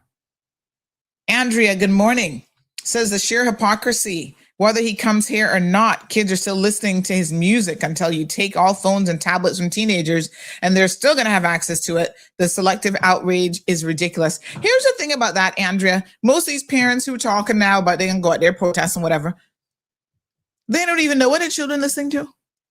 they don't do no welfare check on their own children, right? They just hand them a phone and they're on their own. Come on now. All right, folks, here we go. The Popo, Megan, Aliano, stay put. Do not leave. He laughing. Folks, I'm back on the 7th of May on my vacation. As of midday today, I'm logging off and I'm going to have a fabulous, brilliant time. I'll post a couple vacation teasers, I'm sure of that. And when I come back, I will tell you guys all about it, of course, as I always do. But in the meantime, please, this is very, very important what the police had to say. Stay tuned to this. Police Station will be hosting the annual crime and traffic statistics report. The purpose of having the press conference here is to introduce you all to the new Georgetown Police Station location, as well as to allow us to share this information with you. That being said, I'll hand it over to the Commissioner. Thanks, Jody. Good morning, everyone. I wish to thank members of the media for attending our press conference of the 2025 Annual Crime and Traffic Statistical Report. I see this as an opportunity to engage with the media in an open forum and for you to critically assess the information provided and then report it to the public. I hope by the end of our discussion today, you will have recognized this. As you will have seen, we have continued with our refreshed look of the report. This, we think, provides an easy read and shy away from heavy narrative, although we have provided context which we believe will articulate the figures. Now on to the report. You will see that in 2025, we responded to 32,873 incidents, of which 4,736 resulted in crimes. What this means is that although incidents decreased by 6% compared to 2025 overall crime increased by 13%, or 558 more crime recorded than 2024. The increase in crime, while up 5 of the 7 categories, 2 of those 5 categories, namely public order and other crimes, commonly regarded as either volume or low-level types of crimes, were the main contributors to this increase. More alarming is what we are seeing in sexual offenses. In particular, our most vulnerable being our children, who were the biggest victims of sexual crime in 2025, and an area which I have placed much policing emphasis. Detective Superintendent Richard Barrow is here to my right, and he will speak in great depth of the ongoing work and efforts to, as best as possible, curtail this despicable trend. To my left is Detective Superintendent Peter Lansdowne, who will speak of crime and the trends and what he has seen over the past 12 months. To my right, Chief Superintendent Brady Banks will speak of all the issues around antisocial behavior or traffic-related matters, and we will try to provide as much clarity. Certainly, I know the media has a huge interest in traffic, has a huge interest in community policing, so we will discuss some of those once I complete my report. Crime, the crime increase is broken down as follows. Sexual offenses saw an increase of 20%, although rape decreased by 12% or 4 less victims. That's 30 as opposed to 34. Other crimes saw an increase of 27%. Public order saw an increase of 37%. Violence saw an increase of 13%. And drug crimes saw an increase of 9%, which is probably a positive increase. The other two crime categories, acquisitive crime and firearms crime, saw decreases of 2% and 9% respectively. In particular, burglary decreased by 31%. That's 74 less victims. For the entire 2025, we saw a remarkable drop in shootings to 3 only over 2 days, with 2 of those shootings occurring on the same night, and for which persons have been charged and placed before the court. One of the 3 shootings involved murder, which remain unsolved for now, but very much an active investigation. Although firearms-enabled crime rose by 7%, or 3 more incidents, that's 45 compared to 42 in 2024, you can refer to the report which explains the distinction between what is a firearms crime and a firearms-enabled crime. Robbery saw a significant increase of 55%, or 62 victims of robbery. That's 51 robbery and 11 attempt robbery, compared to 40 in 2024, 35 robberies and 5 attempt robberies, respectively, in 2024. A notable decrease was seen in serious violence, which decreased by 16%, or 59 victims compared to 70 in 2024. Attempt murder fell by 60%, 6 victims in 2025 compared to 15 in 2024. Detections. Our overall detection for 2025 is currently at 32%. However, 25% of overall crime investigations remain under investigation. I am confident that figure will increase, as was the case with our 2024 detections, which is now at 50% compared to 43% when we reported last May, and possibly could rise further. Notable detections in 2025 are in serious violence, 56%, violence, 39%, robbery, 29%, firearms, 43%, burglary, 22%. And you will have an opportunity to challenge us on those figures following my opening remarks. Our success in tackling crime. Convictions. I have reviewed 3 main categories of offenders over the past 19 months. Those being serious violent, sexual offenders, and firearm offenders. Within these 3 categories, 28 dangerous persons who appeared before the court were all convicted and sentenced to a total of 400 years imprisonment. For me, this is a remarkable achievement and speaks volume for the men and women of the RCIPS and the work they do day in and day out to keep our country safe. The Honorable Chief Justice, in her speech during the opening of the Grand Court in January, remarked about the amount of indictments, 145, before the Grand Court in 2025, and which represented a 40% increase when compared to the annual average of 100 indictments between 2021 and 2023. And further commented if this was down to an increase in crime or an increase in detection of crime. Now, I take the view that we cannot ignore our detection rate, and that for me is down to my staff. In the Director of Public Prosecution remarks, he reported over 2,500 requests were received by his office for charging decisions.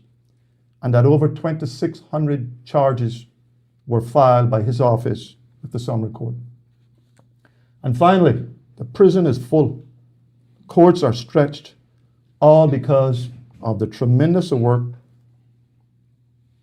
over the past year, and that is despite managing the low level of police numbers we haven't seen since 2008. What this says about my officers and our support staff is that they have been working tirelessly to bring justice to victims of crime. I see my job simply to provide them with the tools needed to do their job, and I have strived to do my best in that regard. Ultimately, this is all down to their efforts and good work. Traffic. Moving on to traffic. The most obvious is the reduction in traffic prosecutions, tickets, arrests, traffic offense reports. There were 6,877 traffic-related prosecutions last year. This is a drop of 12% compared to 2024. Although we issued 2,162 speeding tickets, there was notably a significant drop of 33 less prosecutions in speeding violations.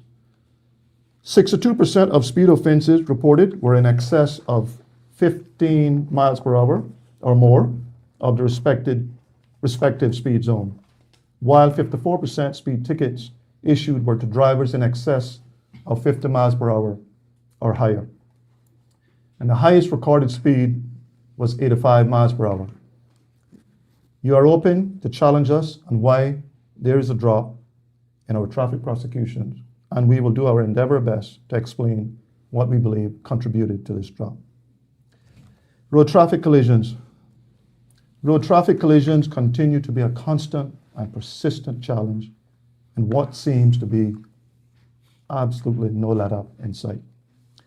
There were 3,408 road traffic collisions in 2025, representing an average of 65 per week or 9 per day.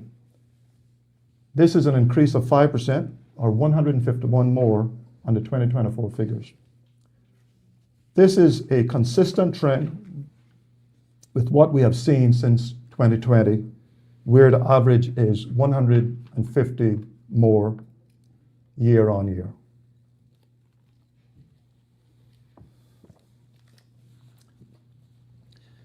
%, or 340 accidents or road traffic collisions resulted in some form of injury. However, the most significant are those persons who lost their lives on our roads and those who were left with life-changing injuries. Tragically, 6 persons lost their lives on our roads in 2025 from 6 collisions, whereas in 2024, 14 persons lost their lives on our roads from 11 collisions. There were no lives lost in 2025 along that 1.5 mile stretch of road on Shamrock Road, commonly called Spot Street, which is that stretch between Ocean Club condos to the Spots Newlands Junction, as most of us will know it, which saw the loss of 6 lives in 2024. No one lost their lives, thank God, in 2025 on that stretch. I am convinced the collaboration with the NRA through the National Road Safety Committee, which saw the installation of lane dividers along that entire stretch, contributed to this. We are grateful to our NRA colleagues for this bit of road engineering. This was done as best as possible to stop drivers from overtaking along that stretch. The issue of road safety is multifaceted and requires collaboration with a number of key stakeholders. RCIPS play a significant role on enforcement, and I accept that we are held to account when our enforcement is down. We work closely with our partners, and I currently sit on the National Road Safety Committee, where we have worked as one team to make our roads safer. We have seen the outcome with regards to the lane dividers, and that is as a direct result of the ongoing collaboration. Thank you, and I now open the room for engagement. So, if we could go kind of in an orderly fashion, does anybody want to go first? Debbie, you have a question? Perhaps for, I suppose, just to make it simple structure, what I will do, I'll do my best to answer any questions you have around whether it's traffic, crime, issues around child safeguarding or safeguarding in general, protective services. But I'd really like to have my key people engage in that discussion. So to my left, Mr. Lanson and all the crime portfolio. To my right, Superintendent Richard Barrow, who oversee my entire protective services, all the safeguarding issues, domestic violence, all of that, those big topical areas. And then Chief Superintendent Brad Ebanks will speak about all the issues around traffic or related issues such as community issues. So I think that offers a bit of structure. Obviously, I'll engage. I'm sure you will want to engage the Commissioner of Police. No issues there. So, but I really want to bring my team into the discussion as well.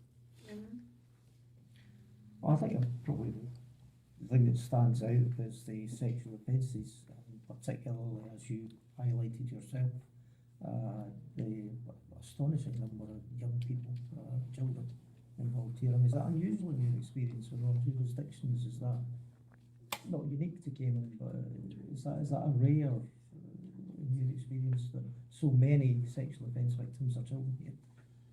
So are you speaking of us locally, or are you speaking across the region? Well, locally compared to the rest of the region, the rest of the world, is that unusual in your experience that so many victims are children?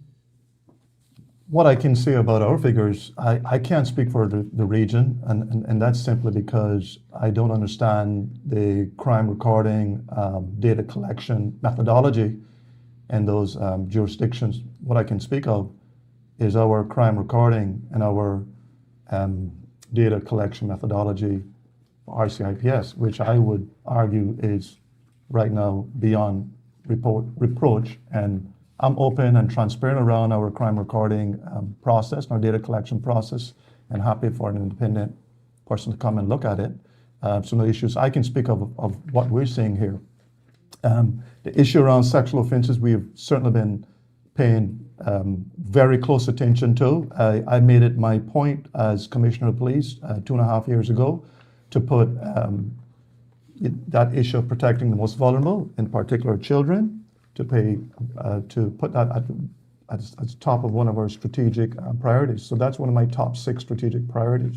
And what that has done is allowed me and the team to really get into the granular, understand what's happening in that area. We've implemented a number of robust processes in terms of weekly meetings in terms of around child safeguarding or safeguarding in general. We also collaborate at the national level as far as the Child Safeguarding Board. Mr. Barrow here has a team of detectives. We also brought in a former detective superintendent from Metropolitan Police, who this is all she did, and for a number of years we brought an expert in this area so we can look at building our capability and building capacity in this area. For me, it has to be the singular most important priority for us, has to be our children. And so it's why I've placed great emphasis on it. What I will probably do, I think it's only fair I could ask Mr. Barrow to just comment on some of the issues that he's seeing there. Obviously, we have to respect the protection of children, so we won't do or say anything that will identify the identity of children, but we can certainly speak of trends and what we're seeing.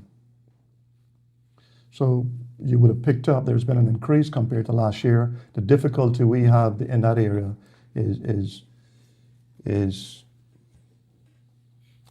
we can't say how that looked 10 years ago. It's only over, I would argue, over the past 10 years.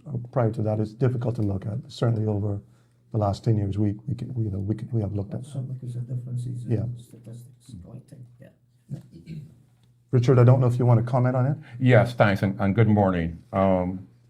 We didn't share notes, but I'm sure but quite a some of the topics that the commissioner touched on are actually I was going to bring to you. Naturally, I take my responsibility very serious, and my being placed as a portfolio lead for protected services is all part of a restructuring program that the organization took place in the organization. So we had a concerted effort in this area, and from the 6 strategic policing priorities that the commissioner spoke about, protection of vulnerable persons and people at risk, I take that very serious. So some context is that in respect of recording figures, the multi-agency safeguarding hub that looked at vulnerable children, that was implemented in the Cayman Islands in 2017, in March 2017. So that's when we start seeing how to get in figures through MASH referrals that are brought in triage and then go to investigation or other supporting services from our multi-agency partners, which is Department of Children and Family Services, Department of Educational Services, and Ministry of Health. Those are our main partners. The other are obviously peripheral partners that also support in this region. Now, so we have seen a concerning increase in the amount of MASH referrals that are being triaged and ultimate investigations. And there are contributing factors for that. From the national level, like the commissioner spoke about, we got the Cayman Islands Child Safeguarding Board, and we got sitting underneath that, in my own terms, I call it the secretariat for that board, is the Strategic Partnership Board. And they, at the national level, they offer support and some kind of oversight for the operational teams within the MASH that got an obligation to child safeguarding. And one of the things that implemented recently is rapid reviews of some cases, not to compromise our prejudice court cases, but look at immediate interventions that could be put in place, whether it is from a single agency perspective or from a coordinating perspective. Because you must remember, and I always tell my teams, you might got an investigation involving a child, obviously that is priority, but even though you might got a criminal investigation going on and the investigators looking for the evidence to support the criminal charge they're looking at, there's still safeguarding issues that continue in alignment with that. And sometimes the investigation can identify greater risk to that individual involved. So operationally, within the organization, we had a recent independent review on our MASH protocols. And from that come a number of recommendations for implementation, which we have already started doing that. One of the main things for that we have completed is we have done a review, almost a complete rewrite of our domestic violence policy, now called a domestic abuse policy. And I mentioned that, and I might probably get back to that further in the report, but within that is a component part where we are bringing awareness to officers attending incidents of domestic violence or abuse, voice of a child. So even though they're attending a domestic related matter, there is awareness of being concerned or cognizant of the presence of a child, not just for the impact of domestic abuse, but otherwise. So that is one of the reasons why you might also see referrals, and those referrals are mandatory. Operationally, what we have done is we have seen there is a greater demand for sexual investigations where children are involved, and we have started to future-proof the unit to deal with those investigations because they are very complex. And you would also, like the commissioner alluded to, you would also see in recent media a concern raised by the director of prosecutions in this area. He too raised a concern for the number of investigations and the complexity. We recognize that also, and he also alluded to the fact that due to the nature of the complexity of those investigations, there could be a good case for specialist Crown counsel. We likewise have already seen that, and hopefully in this coming quarter for this year, we are hoping to roll out a program for our investigation teams where they also build on that specialism in alignment with the complexity of that.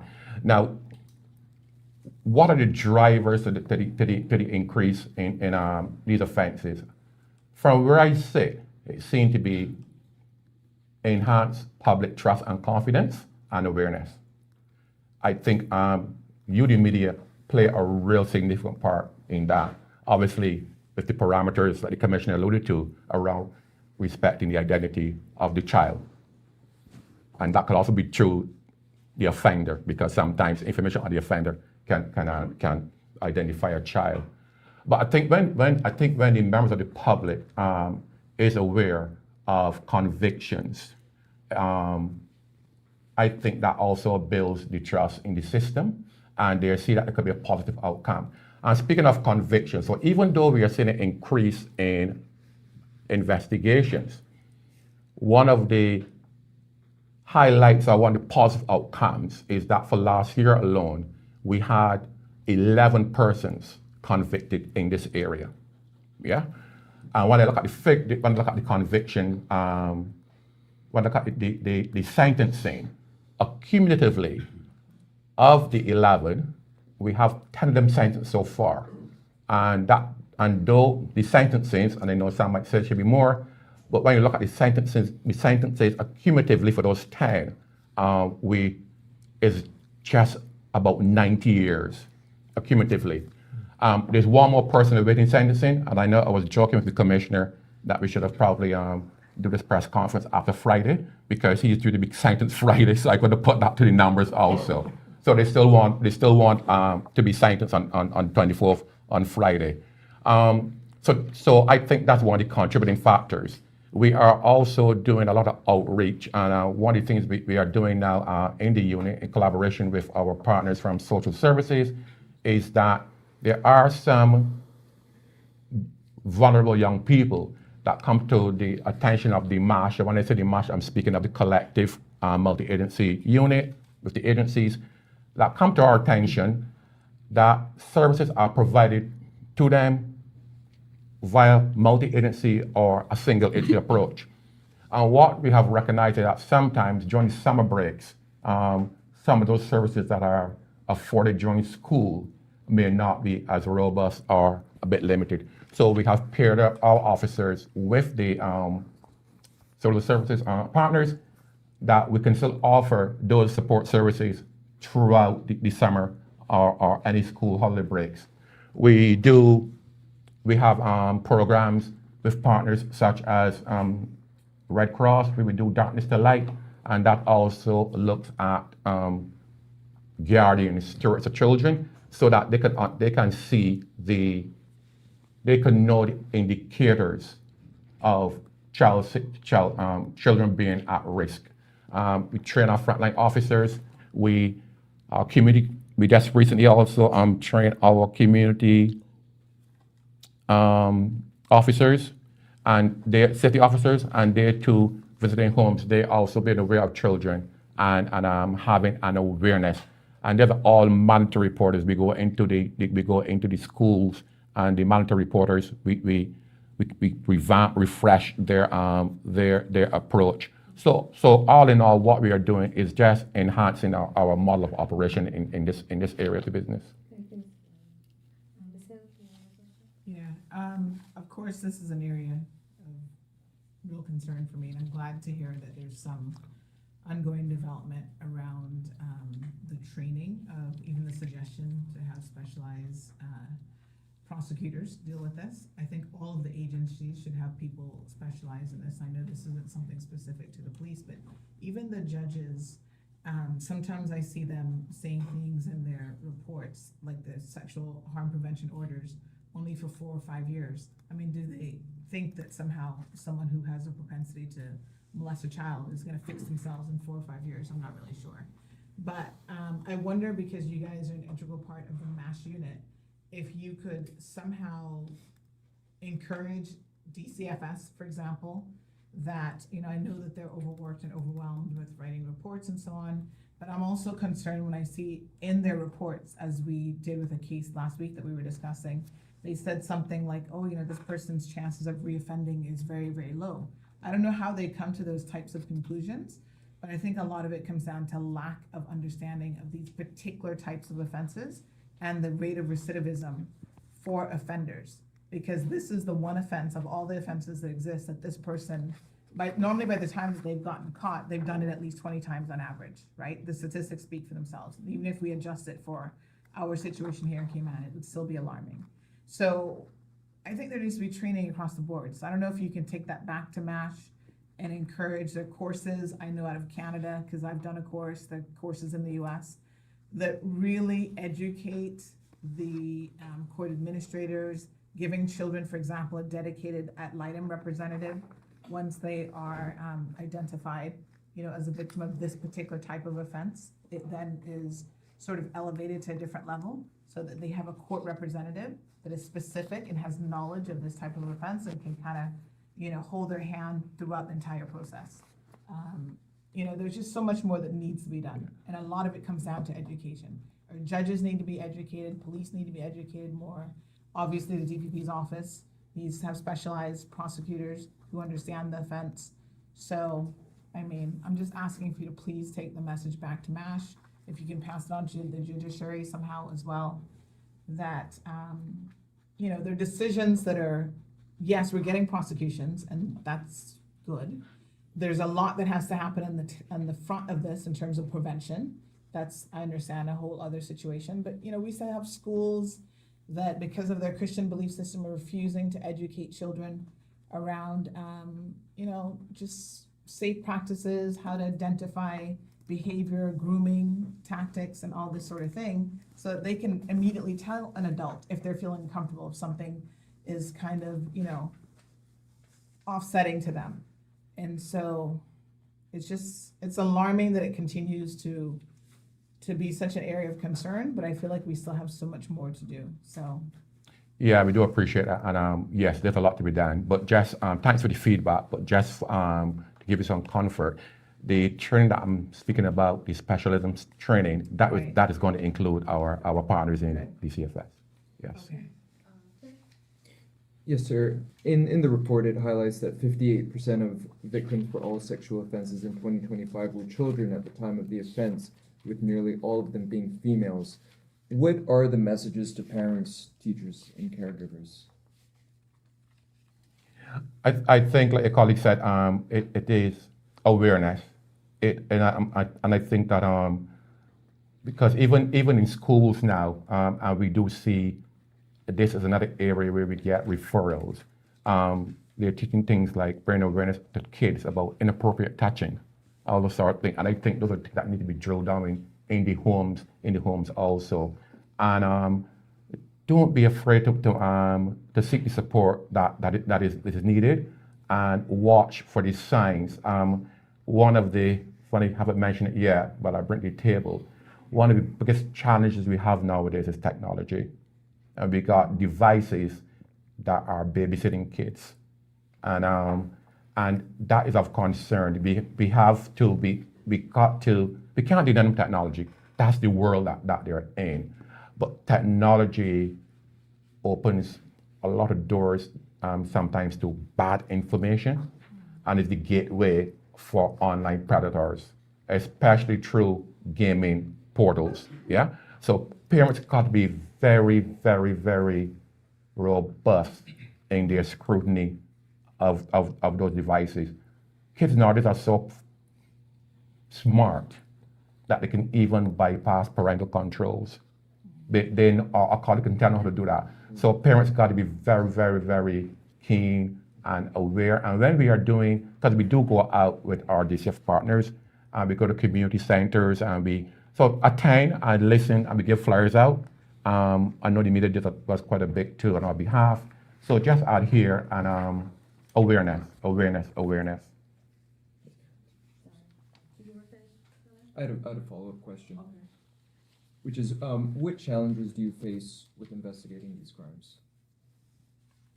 Very good question. The biggest challenge we face is we always make sure that every decision we make, irrespective of the outcome we want, must always be in the best interest of the child. And sometimes that can cause concern for us. What we do find sometimes too, in terms of challenges, is preparation for court, having to have a child, and maybe got special measures, but you'll find sometimes asking a child to relive certain events is also very challenging, and I'm conscious of the impact too. We don't always remember the impact on my investigators dealing with these kind of traumatic events on a daily basis. Yes, Detective Inspector Barrow, I wanted to ask you specifically about sexual offenses, and I also want to ask a similar question to the Commissioner as it relates to detection rates. Can you contextualize that for the public? When the police say for a sexual offense that they have detected a crime, and you say 47% remain an active investigation, what do you think is the difference between those that you register as detected versus that are not reported at all whatsoever, or they may have been reported but they have not reached to a point in the investigation where it's an official investigation, maybe there's some concern in some way or another? Can you help contextualize that, and then the same to the Commissioner for Crime overall, just understanding detection rate? I think overall the detection rate, perhaps you want to come in here, Peter, because I'm trying to get my team involved in here, but Peter probably is in a good position. He can explain how that works, as he would have, myself, Peter, and one of my inspectors would have looked at the entirety around what a crime recording and detection process looks like. Certainly for me, when we speak of active investigations, it means that there's that very likely the detections will rise because those crimes are still under active investigation. So very likely we will see those detections rise. We will only stay as it is currently today, bearing in mind that we're bringing matters from 2025 into 2026. Those matters are still, some matters will still actively be under investigation. If I can explain the detection process, it starts with incidents being reported. So a member of the public calling 911 and saying something has happened. That's our statistics there, 30-odd thousand incidents that we respond to. First assessment of those incidents, about 13% get translated into crimes. So when we've attended the incident, we are confident that what has happened is a crime and it gets reported and recorded as a crime. We've got two departments that work entirely on ethical standards, on making sure those transfers of incident to crimes are recorded properly, and then our analysts who go through all the statistics and double check and triple check. So I will say our crime detection and statistics are ethically sound and probably some of the most robust in the world. Those crimes then get allocated for investigation to various departments, specialist departments with specialist crimes, general crime to response shift and other officers. If you research the Home Office counting rules, which is the UK standard, we've adopted that, amended it slightly, Caymanized it. We've got 22 ways of closing crimes down after they're fully investigated. So we do all reasonable lines of inquiry to investigate a crime. 22 ways of closing it. I think it's 9 are detections and the others are non-detection, so they're not solved. So a detection is basically a solved crime where we've identified an offender beyond the balance of probability and we've dealt with it to the victim's satisfaction. So this is where we go slightly different to the UK. So the UK for years have measured victim satisfaction. If a victim wants a warning, if a victim says, I don't want them prosecuted, I only want them to get a caution, and we follow the victim's opinion, it counts as a detection. The UK have just started changing that, and they've gone back to what was originally reported, what's called sanction detections, which is where the person is punished for the crime. So although some of the detected crimes will be victim satisfaction outcomes, we have sanction detections, which are charges, cautions, formal warnings, and things like that. So if you look up the UK Gov website on Home Office crime outcomes, you will get the comparison with the UK. So in the UK, at the moment, they're looking, they count victim crimes. So some crimes that Richard has, you have to have a victim. Assaults, you have to have a victim. A theft, you have to have a victim. Other crimes are non-victim crimes that are, we call them crown crimes, where a police officer witnesses, or possession of drugs or possession of a weapon, where it's an offence per se without a victim giving evidence. So the UK are now differentiating between those types. Their detection rates are 5 to 6% for victim crimes, 10 to 12% for non-victim crimes. Ours overall are this year 33%, but they've got a lag. Last year at this point we were at 40%. Now we're at 50% because some crimes will carry over and take over a year to solve and to clear. So I guarantee you our 32% will be getting much closer to the Commissioner's target of 50%.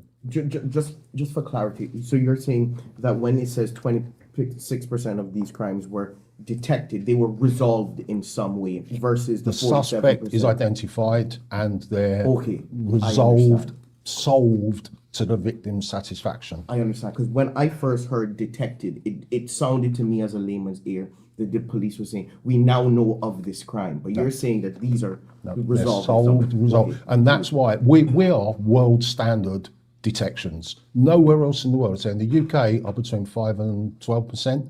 We are close to 50% detections. And different crimes have different detection rates. Obviously, serious violence, I've given a target to my detectives of 70% detections. We're currently in the high 50%. You know, most people have an interaction with the person who assaults them, and there's a reasonable way of solving the crime. If it's a burglary where somebody walks in and burgles your house and you've got no idea who it might be, the detection rate's going to be lower. But we're still at 25%. A quarter of all burglars will get caught. And that doesn't mean, I will say, spree offences. We had one case recently where 7 premises on Shedham Road were burgled in one night. We're absolutely confident the same person was involved in all of them. We arrested him. DPP's given us 5 charges. We've charged him with 5. I'm confident he's committed all 7. As Sandra said, people don't get caught for the first offence they've committed. Right. They might commit a number of offences. We arrest, charge, prevent further offences, and that's the important thing. For me, prevention is locking up bad guys. And that's the detectives, that's their ethos. Let's lock up as many of these bad guys as we can. And as the Commissioner said, we've overwhelmed the DPP, we've overwhelmed the courts, we've filled the prison beyond capacity. We can't keep doing this. The gentleman who committed 7 burglaries on one night had been released from prison a couple of weeks earlier. We flagged him up to every agency as a repeat offender. And this is a real concern of mine, recidivism. There's 300 prisoners this year who have been arrested more than once, twice, in fact. There's 30 prisoners who have been arrested more than 5 times. Yeah, recidivism is a major problem. I am sorry for my guys and the police officers on the ground who are constantly going round that wheel and arresting the same people time and time again. But we can't put them in prison. I absolutely agree. The prison is full. So there's other options, which isn't a police solution, that need to be resolved. Thank you for that clarity. I do have other questions for other topics, but I know I had posed a question to Mr. Barrow. I don't know if there's anything you wanted to say about the detection rate for sexual offences in Cayman and unreported sexual crimes. No, I think it was adequately covered, and just to add to it, so again, just to reiterate, even our detection rate in this area is not even bad, because remember, again, I'll flag them. There are complex investigations. So we got 26% already detected, and the same that 47% remain active. So it's telling you that 53%, we got a 26% return from that. So almost So we can almost predict a 50% detection in this because we still got 47% still left being investigated. Did that provide some clarity for you, Jerry? It did, because I really read the word detected wrong. It really does. Thank you. Okay, so perfect. So those were detected have been resolved. When we say detected, it means it's been resolved.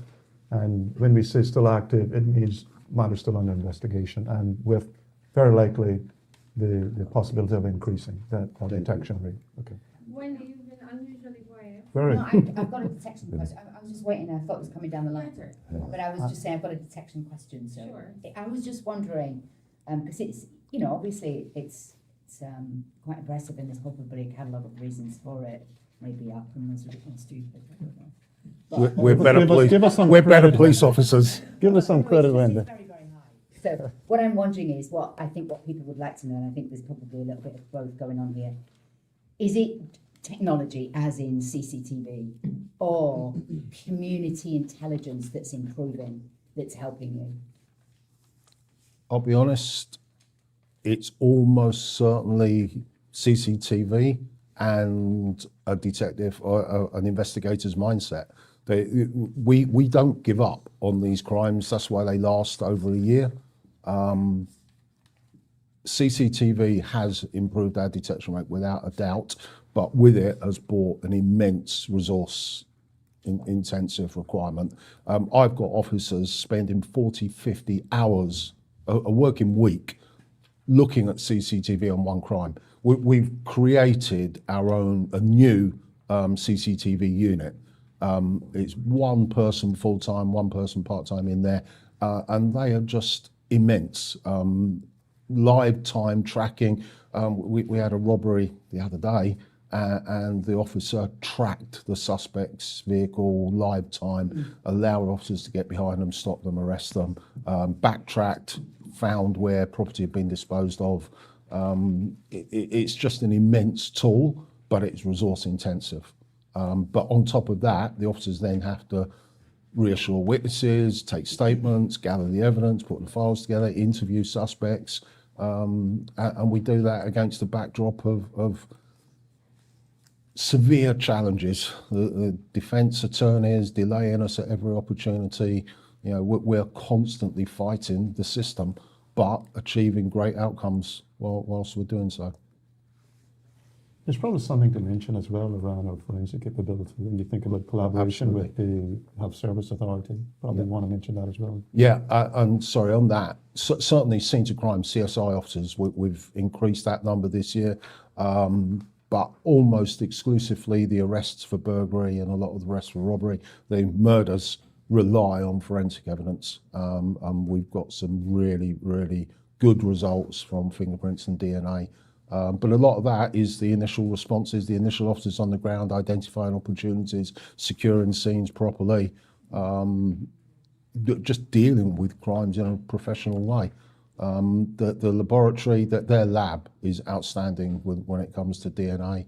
We're waiting for some results at the moment, which I think a few years ago we would have waited 3-4 weeks for, and we're hoping to get results within 24, 48 hours. So there's been advances in technology there, but they come with a cost. Our forensic budget is absolutely immense, but it's necessary to solve crimes like this. So we have about 15 minutes left, and I think it's a good opportunity to introduce the rest of the persons in the room. To the back, we have Superintendent Steels, who's in charge of specialist operations, including community policing, traffic, firearms response, AOU. We also have Ms. Templeman and Detective Sergeant Bradshaw, and they're in charge of financial crime, both domestic and international. And we also have Chief Inspector Maxwell in the room, who is in charge of specialist operations as well, and the head of our AOU, Inspector Denise Anderson, who is in charge of our... The Economics and Statistics Office, ESO, is currently conducting the annual business surveys until June 12. The surveys collect information to answer questions like: How did the economy perform in 2025? In 2025, how much did foreign companies invest in the Cayman Islands? The surveys include all relevant entities that produce goods and services in the Cayman Islands. The surveys are confidential under the Statistics Act and are exempt from the Freedom of Information Act. Your response matters. Do your part. Fill out and return your survey forms to the ESO. Remember, better data, better decisions, better business. For assistance in filling out the forms or for more information, visit eso.ky or call 244-4676 or 244-4600. Crime Recording Management Unit and our analysts, and Service Delivery Superintendent Williams and Chief Inspector Dyer Alexander, in case you have questions for the remainder of the room as well.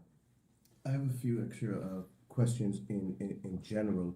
When it comes to incidents and total recorded crime, the only districts that are showing increases appear to be East End, Cayman Brac, and Little Cayman. Could you opine why crime seems to be rising in smaller districts, but on the decrease in larger ones? Well, actually, if you look at the crime by district, you will notice that Georgetown actually accounts for well over 50% or 52% of crime overall. And basically what's happening in those other districts, you see that's generally in that public order area or other crimes, so your lower level types of crimes. That's really what we're saying, whether that's harassment or causing alarm and distress, threatening violence, that sort of, that's where we're seeing, I suppose, that type of crime. I do have some plans across the entire service delivery looking at our resource allocations and that they are appropriately allocated, but that's work in progress. It's going to take a while. And as far as our recruitment plans around local and experience and addressing some of those community issues, because you will probably have picked up that certainly those are more around your antisocial behavior type of issues in those districts. And probably nicely could bring in the Chief Super just to speak on some of the work that he's spearheading for me, himself and ECP Atkin around our recruitment drive. I just really want to give him an opportunity because that all goes towards our future plans and trying to achieve the numbers that I want to get the organization to. So, Brad, I don't know if you want to comment on a bit on the work that you're spearheading around the recruitment drive at the moment. Sure. Thanks, Commissioner. Thanks for the opportunity to give my input. So from a building capacity standpoint, the organization intends to build considerably over the next year. Going back to 2025, we acquired or hired 19 experienced officers from the region. In February of this year, we started a local recruitment class of 19 officers as well. Interviews for experienced officers where we made advert internationally. So we intend to take on a minimum of another 20 officers with policing experience. We're looking at hiring another 20 auxiliary constables for this year as well. And there's an upcoming special constable advert that will be sent out. The special constabulary really is a pivotal help to what we achieve on a monthly basis or annual basis. So, and we're looking for another second local recruitment class in September of this year. And we're looking for a figure of about 30 officers to start in September. So we're hoping with those figures, we should be able to build capacity across the organization. What I would say, I suppose for me, you would have all heard me either before Finance Committee last year or some other public forums speak about the need to future-proof the organization, and that is looking 20 years ahead. And thankfully, the Cayman Islands government, we well supported. They supported me in that endeavor, and this has provided the opportunity for us to embark on this recruitment campaign. The two big areas for me, obviously, moving ahead in 2025 is two issues that seem to be at the top of everyone's minds, which is really community policing and traffic. The issue around traffic, as I highlighted in my opening speech, continues. So we are down on staff within traffic, and I've got I suppose, a vision there for traffic, which also includes our forensic collision investigative capabilities. So building that unit and looking at those more complex type of investigations where death has occurred or serious injury has occurred. I recently had a forensic collision investigative expert come in and did a review of our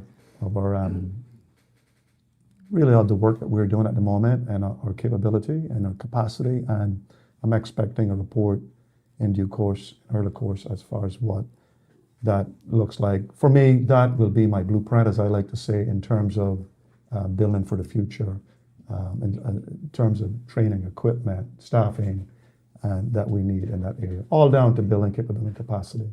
So traffic and community policing are two big areas for me in 2026. Financial crimes is huge. We started an intake towards the end of 2025 in terms of our certainly the financial crimes unit on the domestic side, where we had 4 detectives there investigating just under 200 criminal investigations of fraud or similar, and that was just unsustainable. We started a slow intake, intake but slow, mind you, of our CIPFI, Criminal Bureau of Financial Investigations. Of course, we all are in FATF mode at the moment, and that's another big demand on the police. That doesn't happen anywhere in the UK, the Metropolitan Police.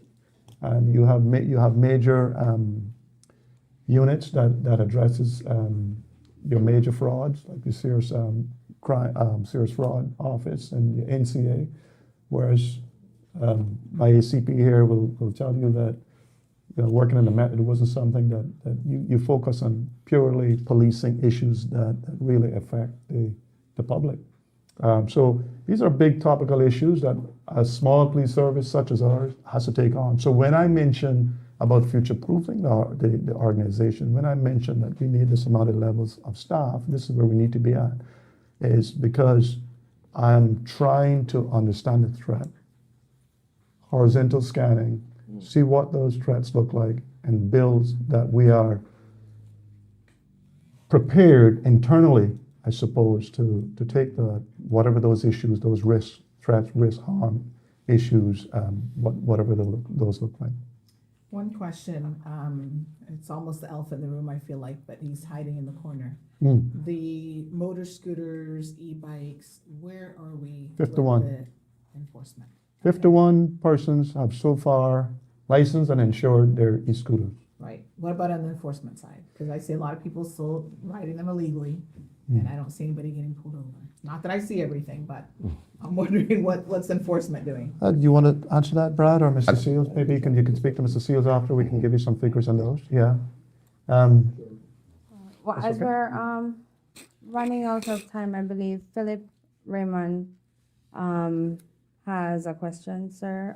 Well, look, I'm not too keen. Well, I don't like the term running out of time, if I'm honest. I'm about engagement. So I do know we can't stay here all day. We've all got our busy lives, and so do you. So, but yeah, we're open to a few more questions. That's fine. I just want to make sure. I do really want to offer Wendy, because she's kind of been Yes, has been unusually quiet. Yes. Yeah, which is unusual. Yes. Must be doing something right.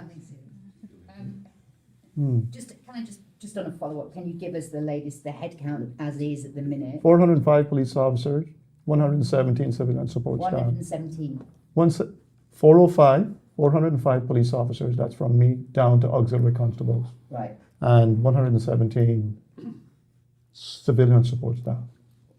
And what's traffic unit? Just because something like the highlighted. Traffic at the moment is around something like 15, I believe it is at the moment. And I'm trying to build that at least by 10 more or double.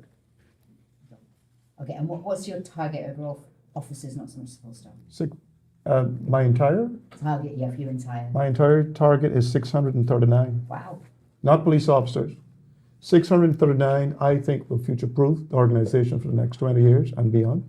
That will include 506 police officers and 133 support staff. Okay. I think we get that, we achieve that, and that, for me, I will be happy with that, and I will, at some point, hand over to what I believe will be a match-fit organization.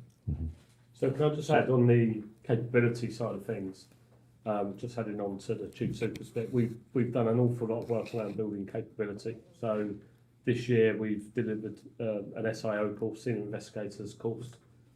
We've got plans this year for public order policing as a contingency for the prison.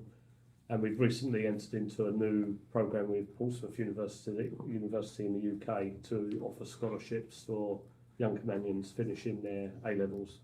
And we're really keen to push that this year to really bring that pipeline through. So those individuals will do a 3-year degree in policing and then hopefully come and join us. And we're also developing our own internal staff as well with those additional skills. So lots of work going on to build a capable workforce for the future. And I'm glad the ACP raised it because I should also mention that in 2025, we onboarded 4 Caymanians, 4 university graduates into our workforce who are, I suppose, in the specialist areas.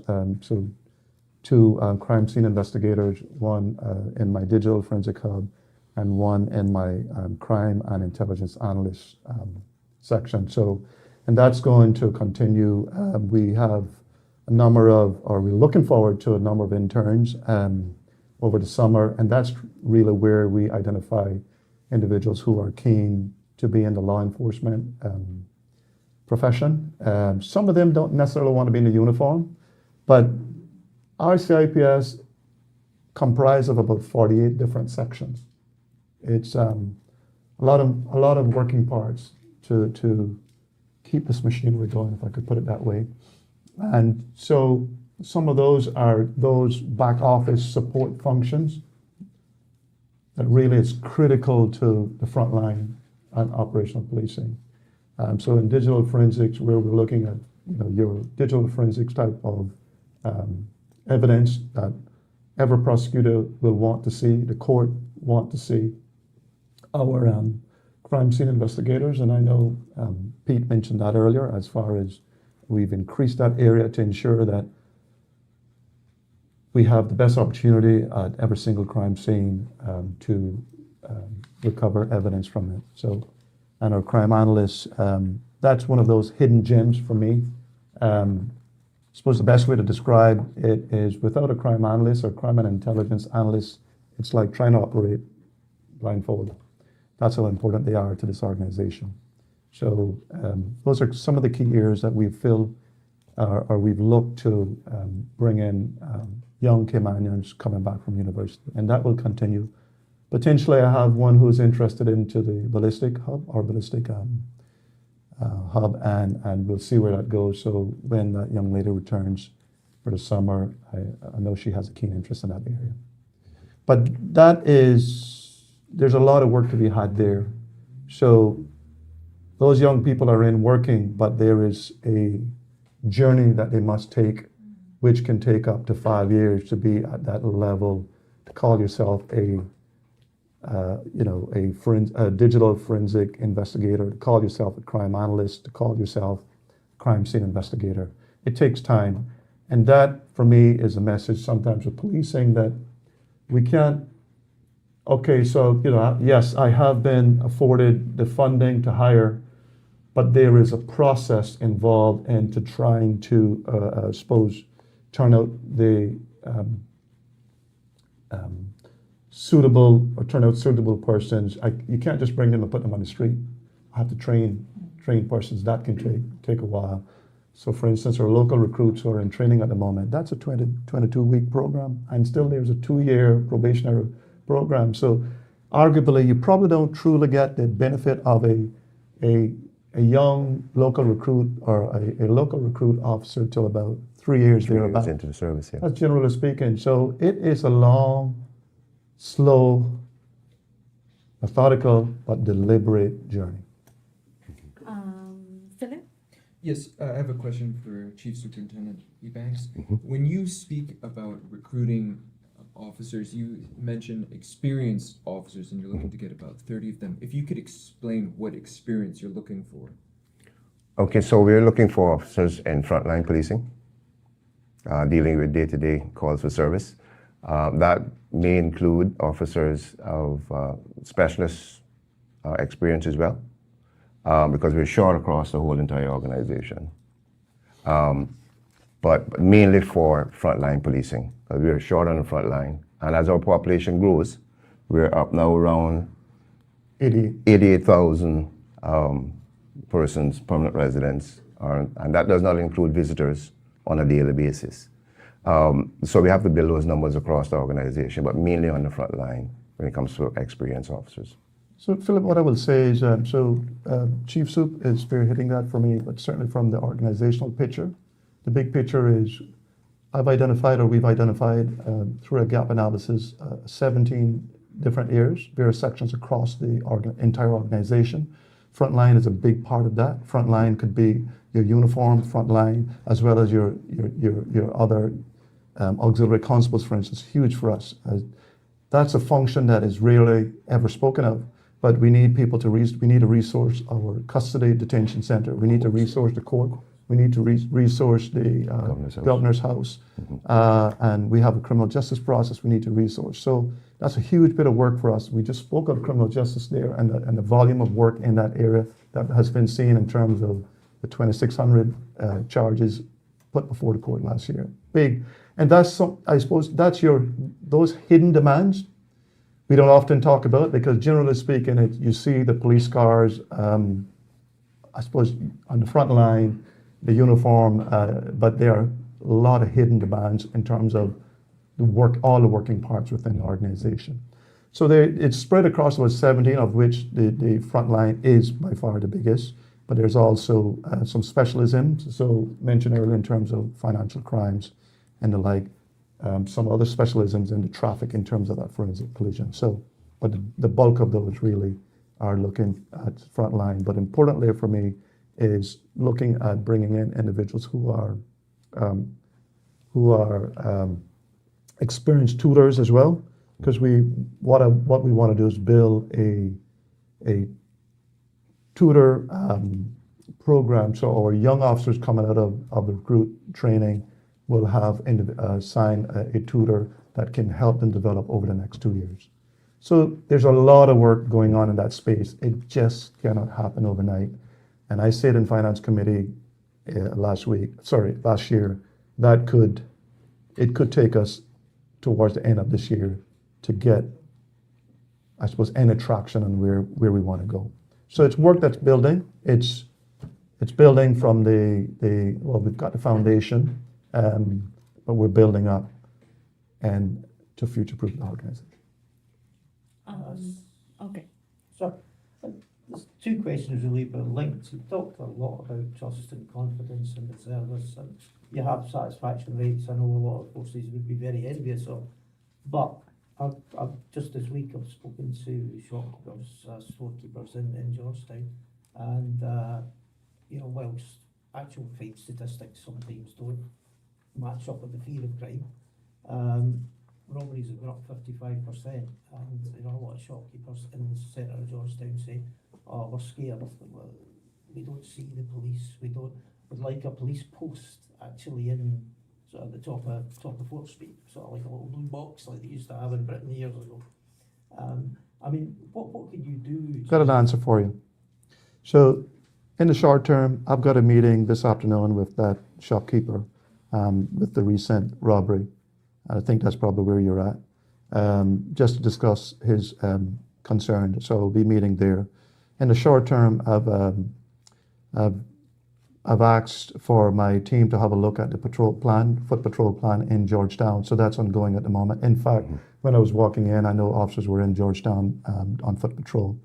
But But the issue for me really is more about the long term and what is sustainable. I've just talked about what we're doing in terms of the hires over the next few months. Within community policing, my plan is, or the vision is, have a tourism policing unit. Within that unit, community policing, those officers will be assigned. That's your long-term approach, and I'm hoping everything goes as planned this year. We can kick that off this year. So the plan there would be have officers who are assigned specifically as, within community policing, but within that tourism policing, tourism space, I suppose. So all your public beaches, your waterfront, and well, I don't think I can say anything more about that. Now, I have looked at satellite police stations, I think is what you mentioned. So I'm looking at what are my satellite police station options are in terms of where can I put satellite police stations basically in the center of those areas. So I don't want to say what that looks like at the moment because that potentially could enter into a commercial contract, but I am certainly looking at that as an option. So those officers in that space will have an office that they can, back and forth where they operate from. I've actually seen it work in Bahamas. I've seen it recently in TCI when I was there in February, and I was doing a presentation there. So I've seen it there as well. So it's nothing unique. I'm not going to take any credit for it being a novelty, but for me, look at it. There's some good, suppose some, just having a look at it. So how can we apply that in Kinloch? So, but it can't happen overnight. That's your long term. Can I just reassure you, the robbery figures, they've gone up. They're the only dangerous crime, serious crime that have gone up. Firearms crime has gone down. I think Commissioner mentioned, I can't remember, we've had a shooting this year.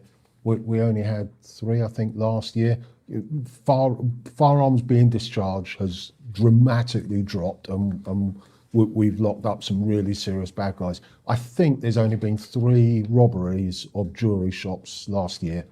There was an aggravated burglary, which is slight difference where persons aren't attacked. It's that the shop is targeted rather than the person. So maybe 4 offences last year. This last month, probably last 5 weeks, we've had 5 robberies. We've arrested people for every single offence, and we've charged 4 of them. The others are in custody at the moment. I hope by the end of the day we'll have charges there. So we have 100% detection rate, people caught and locked up. What I will say is 2 of them have been given bail and they're back out. So we're looking at them again. Yeah, it is a constant battle.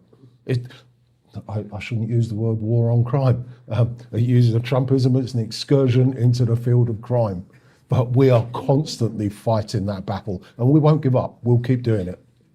Certainly, even the shopkeepers I spoke to were very much aware of your very, very high detection rate. What they were worried about was the prevention of the crime, the rest of it. They talked about the trauma their staff suffered. Most of these robberies are nighttime economy. They're the food restaurant venues. They started out, they're in sprees. They were the numbers venues. We can't be on every street corner everywhere. So one robbery in Fort Street, one round the corner in Albert Panton. If we were in Fort Street, we'd still miss the one in Albert Panton. 2 Ks as well. Yeah, two Ks, jewellers, different shops, yeah. So. May I suggest that we have conversations outside of the press conference, or there are several persons here who probably needs to return to work. Okay. So if we can conclude the press conference, and if there are anybody that you want to catch outside of the press conference for side conversations, then we can facilitate that here as well. There are some snacks at the back as well if anybody wants anything. And thank you guys for coming. Thank you so much. I think it's been a lively session, and I appreciate the engagement. We continue to be open and transparent in terms of our figures, and that will certainly not change. So really appreciate your challenges. It's welcome. I do know that the information is a lot to digest, so I do look forward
Thank you for tuning in to another episode of The Cold Hard Truth on Bobo 89.1 FM.